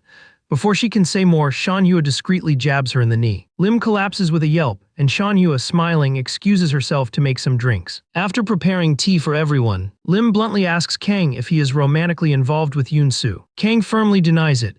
Lim presses further, asking if he has any proof or witnesses to counter the rumors and debunk the articles. Shanhua steps in, explaining that she knows exactly why Kang went to Jeju Island. She even has a video recording. The footage shows Young-sik and Yesel vouching for Kang. Kang is taken aback that two members of the Herring Guild are standing up for him. In the recording, they explain why Kang went to Jeju in the first place, and how they leave work together daily. Shanhua assures him that if necessary, they are ready to testify in court. Lim is impressed by the recording, recognizing it as undeniable proof that Kang's trip wasn't for romance. Then they show him another piece of evidence, a video featuring Kim Mandong, who publicly declares his trust in Kang. He clarifies that Kang refused the award not to cover up a love affair that never existed. He notes that when the school launched its YouTube channel, Kang drew plenty of attention, some positive but mostly negative. The vice principal explains that people assumed Kang could be easily exploited since he lacked Hunter School credentials. This led to constant dual challenges, and because of all the ridicule tied to that video, Mandong understands why Kang would want to avoid the spotlight. Kang is stunned by the video, never expecting Kim Mandong to go so far for him. Lim then assures Kang that the recordings are more than enough to prove his innocence. She promises to write and publish the article quickly, guaranteeing the misunderstanding will be cleared before the new semester begins. Before leaving, Lim tells Kang she contacted the outlet that first released the scandal. They revealed reporter Nam Jimin wasn't the one who wrote it. Apparently, their system had been hacked to spread the fabricated story. Lim asks Kang if he has made any enemies recently, but Kang cannot think of anyone specific. Lim advises him to be cautious, warning that whoever is behind this is targeting him directly. Next time, she warns, it might not be an article but something far worse. She urges Kang to stay vigilant. She doesn't want to see him in the headlines again. Kang thanks her sincerely and their meeting concludes. Later that night, Kang lies in bed, comforted by the fact that Yoon-soo's name has finally been cleared. Yet his mind is still heavy, wondering who is truly behind these attacks. He despises that someone would drag his student, still just a child, into their schemes. He originally took the teaching job for an easy life, but now he finds himself deeply caring for his students. Just then, his phone buzzes with a notification. He checks the message. It turns out to be a message of support from his students. They've all attached photos of moments with Kang, each showing where he helped them, joking that if a single photo with Anseo makes her his girlfriend, then they must all be his lovers too. Jinsu shares a picture of himself eating ice cream with the teacher, calling it the perfect snapshot of their romance. Kang sees this and is overwhelmed with emotion. He recalls only wanting an easy life as a teacher. But somehow his students have become part of his world, even though he feels he hasn't done anything remarkable for them. He can hardly believe that even if the world turns its back, his students stand by him. He realizes it's not only his students, but also the vice principal Zhang Sik, Yij Xianhua, and practically everyone he's come across. Tears stream down his face as he admits he must have lived well for so many people to defend him. Just then, he receives a text from Seora. She apologizes for ever calling him trash, and adds that she has helped him in the ways she could. In her message, she leaves an address along with a password, assuring Kang that what he finds there will clear up most of his troubles. To his surprise, Seora has essentially transformed into a Catwoman figure. She successfully hunted down Zhang and his partner, tying them up in a warehouse after shaving off patches of their hair. All that's left is for Kang to arrive and confront them. Before long, Kang reaches the warehouse. There he sees Zhang and his female accomplice from the beach, both bound to chairs with duct tape sealing their mouths. On the table nearby sits a laptop. Kang enters the password Seora provided and accesses its files. His eyes widen as he discovers Zhang had been fabricating malicious photos and articles designed to ruin him. It becomes clear that Zhang, still bitter over losing their duel, has been lashing out recklessly ever since. Kang wastes no time and immediately calls the police to the scene. As Zhang is escorted to the patrol car, he spits venom at Kang, swearing he'll return for revenge. Hearing this, Kang's fury flares. He grabs Zhang by the shirt, snarling that he dares him to try again. At first, Kang threatens to beat him senseless, but then he changes his tone, warning that if Zhang ever touches those close to him, he'll personally send him to meet his maker. Zhang feels the murderous aura radiating from Kang, and it terrifies him to the core. The officers are forced to pull Kang away, worried he might rip Zhang apart on the spot. Not long after, news outlets release reports that completely vindicate Kang of every accusation. With testimonies from influential figures, public opinion swings drastically in his favor. Kang later visits his master to relay everything that happened. Cho shakes his head, disappointed that people turned against Kang without waiting for real proof, remarking that rumors are truly dangerous. He also praises Kang's students for going so far to defend him. Kang replies that he feels fortunate to be surrounded by such people. Even when the school suggested he take a leave, he refused, not wanting his students to worry. Cho commends him, saying he must repay such loyalty with proper teaching. Motivated, Kang tells the old man he has a request. He asks whether Cho knows of the three-talent sword method, a style built from three basics: horizontal slash, vertical slash, and thrust.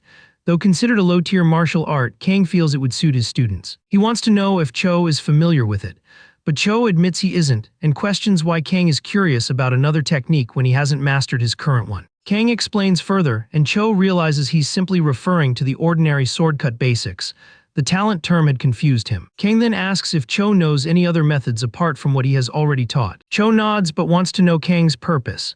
Kang reveals he wishes to pass them on to his students, so he can feel he truly gave them something meaningful. Cho counters that teaching martial arts isn't the only way to leave an impact.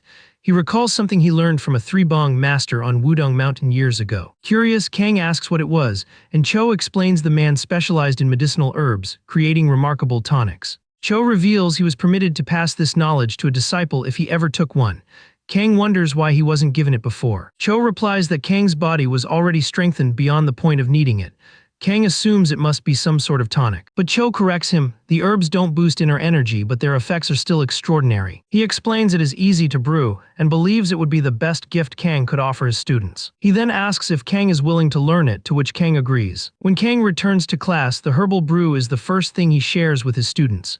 The moment they sip, they start gagging and vomiting, complaining loudly that it tastes like poison. Kang cannot believe his so-called pupils are spitting out something meant to strengthen them. Jinsu also grumbles, but Kang punishes him immediately with an extra running lap. Kang declares they have no choice. The next 2 months will begin each day with this concoction. Still, he adds they're free to refuse if they truly want to. Hearing this, Jinsu reconsiders and realizes it might be worth enduring. Since there are no formal lessons that day, Kang dismisses the class. The class president, Young Min-hee, rises to her feet, and the rest of the class follows suit, moving in unison like a military unit. Together, the students salute Kang, asking him to continue looking after them, just as he did the previous semester. They cheer him on, calling him handsome and begging him not to quit. It dawns on Kang that they've been afraid he might resign. Once they realize their teacher is staying, the students disperse cheerfully. After the classroom empties, Seora suddenly appears. Surprised, Kang asks why she came. She explains that Antas is now taking a serious interest in him, and they've sent her again. Kang had expected this, knowing his recent actions drew plenty of attention. Realizing the situation has become critical, Kang begins reciting a list of names for Seora. At first, she is puzzled, until Kang clarifies these are Antas's key figures, and he wants her to warn them to back off or he'll expose them. Shocked, Seora demands to know how he learned such things. Kang replies he did his own investigation. He also reassures her that Antas won't dare harm her, they'll be too intimidated. Kang recalls Jung's 6 words about how he can't keep hiding forever. Now he finally accepts. He's tied to too many people to turn back. Kang realizes the storyline he once thought fixed has shifted completely because of his own choices. Accepting this, he decides to abandon any attachment to the original tale and simply adapt as needed. To Seora, his muttering sounds like nonsense. But Kang doesn't bother to explain. He just tells her he's looking forward to the next semester with her. Walking away with a smile, he feels he is finally about to begin his true life. Soon afterward, The students start recognizing the value of the herbal brew Kang gave them. They even give it a nickname, bitter water. Some notice their grades improving thanks to it. Because of its harsh taste, they also use it to stay awake or help digestion. Their stamina noticeably improves before midterms. When the sword class achieves an overwhelming result, everyone is astonished. Other teachers demand to know what Kang fed them to cause such a transformation. His students are now nearly on par with third-year Ranger majors.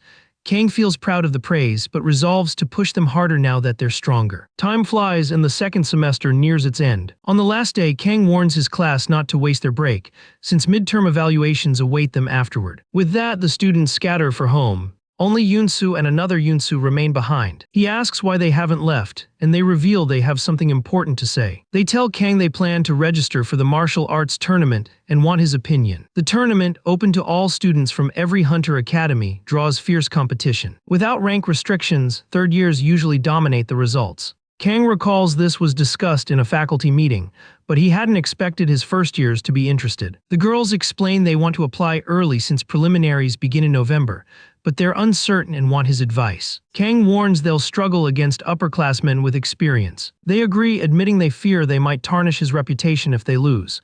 This shocks Kang and he presses them for details. They explain that back when Kim Se-jin was a first year, she wanted to enter but her teacher forbade it, saying it would disgrace his name if she lost. Yet Kim Se-jin persisted and later gained approval from the vice principal. Kang is impressed. Her determination clearly helped her become student council president. Kang then tells the girls they are free to register, since he couldn't care less about his so-called trash reputation. Overjoyed, they promise to fight through preliminaries. Kang adds that they must also attend the special training classes for competitors. Surprised, they ask if he will be teaching them personally. Kang replies he doesn't know who will, but it won't be him. The girls press him for a reason. He reminds them he's just a rookie. Likely the task will go to a seasoned third-year instructor. The girls pout at this, insisting he's the best swordsmanship teacher in the academy. Kang knows they're flattering him to sway him, but he insists he isn't interested since he'll be busy. With the training set on evenings and weekends, it's out of the question for him. Smiling, Kang assures them he'll submit their names to the vice principal, so all they need to do is prepare themselves for the competition. Kang arrives at the vice principal's office only to be blindsided with another surprise. It turns out that the vice principal has officially assigned him to take charge of the special classes. Kang immediately tries to wriggle out of it, reminding the man that he's still a newcomer and that more seasoned teachers should be handling such a responsibility. But Kim Mandong remains firm, declaring that Kang is the one destined to handle these lessons. As it happens, Kim Mandong had already approached all the other potential instructors, yet every single one refused to accept the offer. Realizing Kang is trying to play hardball, Mandong proposes that they strike a deal, just like the one they made before. Kang pushes back, pointing out that Mandong never upheld their last agreement, and because of that, he isn't exactly eager to strike another bargain with him. Mandong then drops something rather unusual into the conversation. He reveals that Kang still hasn't fulfilled the requirements necessary to qualify for the A-rank promotion exam. Kang admits this is true, but explains that he had already set his sights on applying for next year instead. With a sly grin, Mandong counters by telling him there might be a chance for him to move up to A-rank without any delay. The moment Kang hears this, his interest is piqued. The vice principal reveals that with a recommendation from himself, along with the backing of an S-rank hunter, Kang could gain access to the promotion test. Mandong is confident that Kang has more than enough ability to pass it. The proposition is far too tempting for Kang to simply brush aside. After all, climbing up to A-rank would mean a significant increase in income. Kang then asks if the schedule can be adjusted, since there are days when he won't be available. Once the terms are settled, Kang steps out of the office. He only accepted the offer because he knew Mandong might prove useful to him in the future. Looking over the student list, Kang notices that 2 applicants are from the first year, while the third, Kim Se-jin, comes from the third-year class. Since he hasn't seen Kim Se-jin since their duel, he silently hopes that she's been doing well. Meanwhile, Kim herself is training relentlessly, pushing herself to the edge in her determination to catch up to Kang's level. When Kang later visits the snowy plains, he confides in the old man about his plans to push his training further. This revelation leaves the old man completely taken aback. He can't understand why someone who always looks for excuses to skip training is suddenly begging for more of it. At one point, he even suspects Kang might have killed someone and is running from the authorities. Kang can only explain that he simply wants to grow stronger than he had originally intended. Now that he has chosen to make his own decisions, Kang seeks strength to face whatever consequences may come. He doesn't know what chaos the world might soon plunge into, but he wants to be ready to protect those he cares about. At that moment, he asks the old man if he is now capable of reading writings from the outside world. Cho answers that he can, saying it's nothing particularly difficult. Kang then presents him with a book on swordsmanship and asks him to take a look. Cho flips through the outside world's swordsmanship text and bluntly declares it worthless. According to him, the techniques aren't even worthy of being called third-rate martial arts. Kang smiles in agreement, glad to see they share the same opinion, and tells Cho that his decision to spend the entire break in the snowy plains isn't for selfish reasons. The truth is, the idea had come to him while he was thinking about how to run the special classes. Since Cho has fought against every type of weapon, Kang mentions that there are also textbooks for weapons beyond the sword. He wants to know if by learning through Cho he could overcome them all.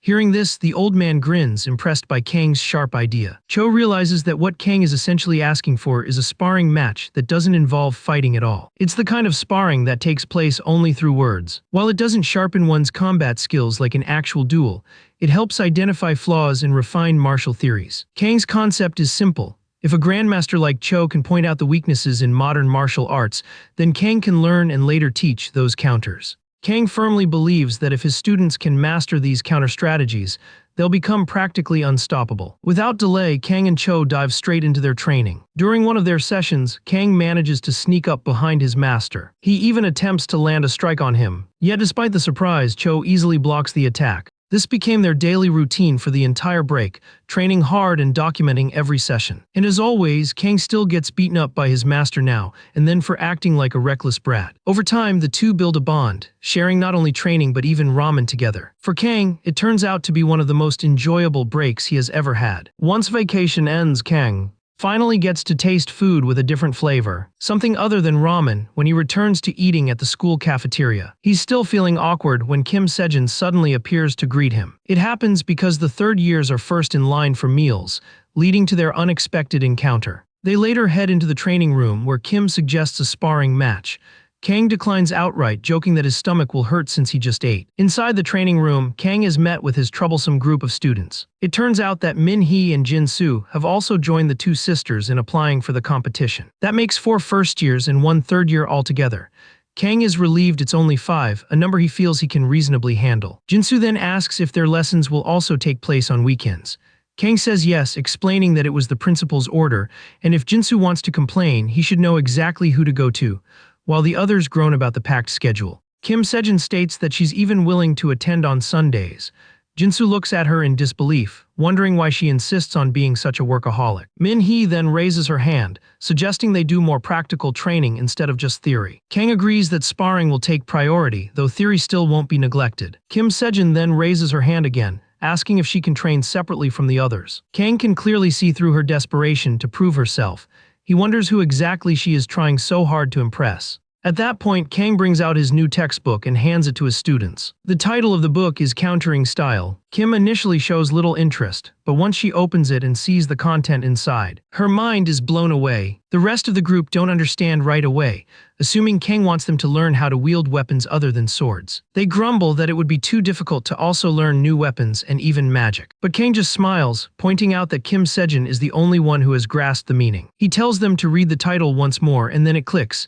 It's a manual on countering styles, not a guide on how to wield those weapons. Kim realizes that if she can master the book's contents, she'll essentially become untouchable against other weapon users. She had always believed that by training hard enough, she could reach Kang's level. But now she sees that Kang operates on an entirely different level of genius. A week into the special classes, Kang decides to structure it with theory lessons on the first day and sparring sessions on the next. Echo also joins in to help guide the students. Kang even asks Shonhwa to help heal the students whenever they collapse from exhaustion. He rotates the lessons, ensuring the kids gain well-rounded experience. Soon after, it's announced that the first-year students will be going on a training camp, and Kang starts daydreaming about enjoying some free time. But of course, the vice principal ruins his plans again, telling Kang he'll be the camp instructor. Kang protests, reminding him that he's a swordsmanship instructor, not a homeroom teacher, but Mandong insists, dangling the recommendation letter over his head. With no choice, Kang ends up going to the camp. Shin Huo asks if Kang has prepared any herbal concoctions for the kids,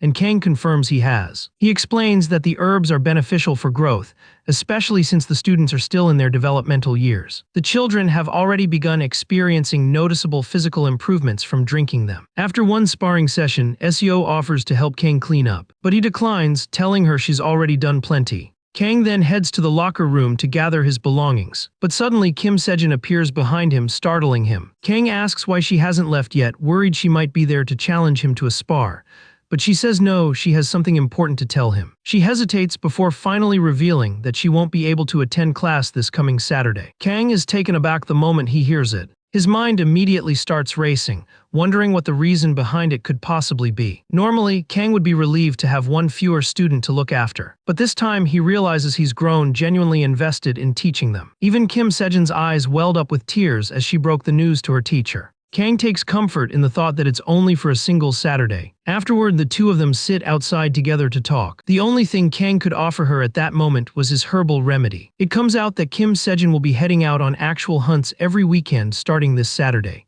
She admits she would have preferred staying behind to learn under her teacher's guidance, but her circumstances leave her no choice. Kang finds it strange, since weekend hunts for students go directly against the academy's rules. Sejin explains that her father has already promised to discuss it with the vice principal. Kang doubts Mandung will agree, given how unyielding the man usually is. Curious, Kang asks if her father is close with the vice principal. That's when Sejin reveals her father is none other than the guild master of Ari's guild. Kang can hardly believe that Sejin also comes from such a wealthy and powerful household. She then confesses that her real objective isn't simply the National Martial Arts Tournament. She's using the tournament only as a stepping stone to qualify for the WHCU 19. The WHCU 19, officially the World Hunter Championship under 19, is a global competition for rising hunters under the age of 19. Kang tells her that if she wins the martial arts tournament, she'll secure her ticket to compete there. He realizes that although Sejin hasn't even advanced far in the current tournament yet, she's already setting her sights on the world stage. Still, he knows she deserves the ambition. After all, she's already won the national tournament 2 years in a row. Because of this, many expect her to take the crown again this year. Kang then asks her about her previous attempt at the championship, anticipating some impressive story given her immense skill. But Sejin admits that she was defeated in her very first match. She had the misfortune of being paired against the reigning champion right away and was swiftly crushed. Yet Sejin refuses to chalk it up to bad luck, believing that with the right techniques she could have fought back more effectively. Hearing this, Kang gently pats Sejin on the head. He tells her that he's proud because while most people would make excuses, Sejin always pushes herself to the limit. Her cheeks flush crimson at hearing her teacher's heartfelt acknowledgement. Kang then rises to his feet, telling her he's heading out, but advises her to stay behind a little longer to enjoy the fresh air. Before leaving, he urges her to view her loss not as being knocked out in the first round, but as a match against the runner-up spot itself. He departs, assuring Sejin that she did remarkably well and should not let discouragement take hold. Once he is gone, Sejin receives a call from her father. Instantly, her mood shifts from calm to utterly sour. She explains that she hadn't answered earlier because she was in the middle of a counseling session. But her father scolds her harshly, saying the only advice she should ever need is his. Sejin is left standing in silence, deeply disappointed and unsure how to respond. The Ares Guild is a renowned organization and her father, an S-rank hunter, sits at its head. In the original story, however, the guild's heir abandoned it to establish a new faction called Dawn. That heir was Kim Seon, a strong-willed woman who despised her parents enough to even change her own name. The original protagonist, Kim Do-hyun, eventually trained under the Dawn Guild, and during that time Kim Seon fell in love with him. It finally dawns on Kang what he had been overlooking all along.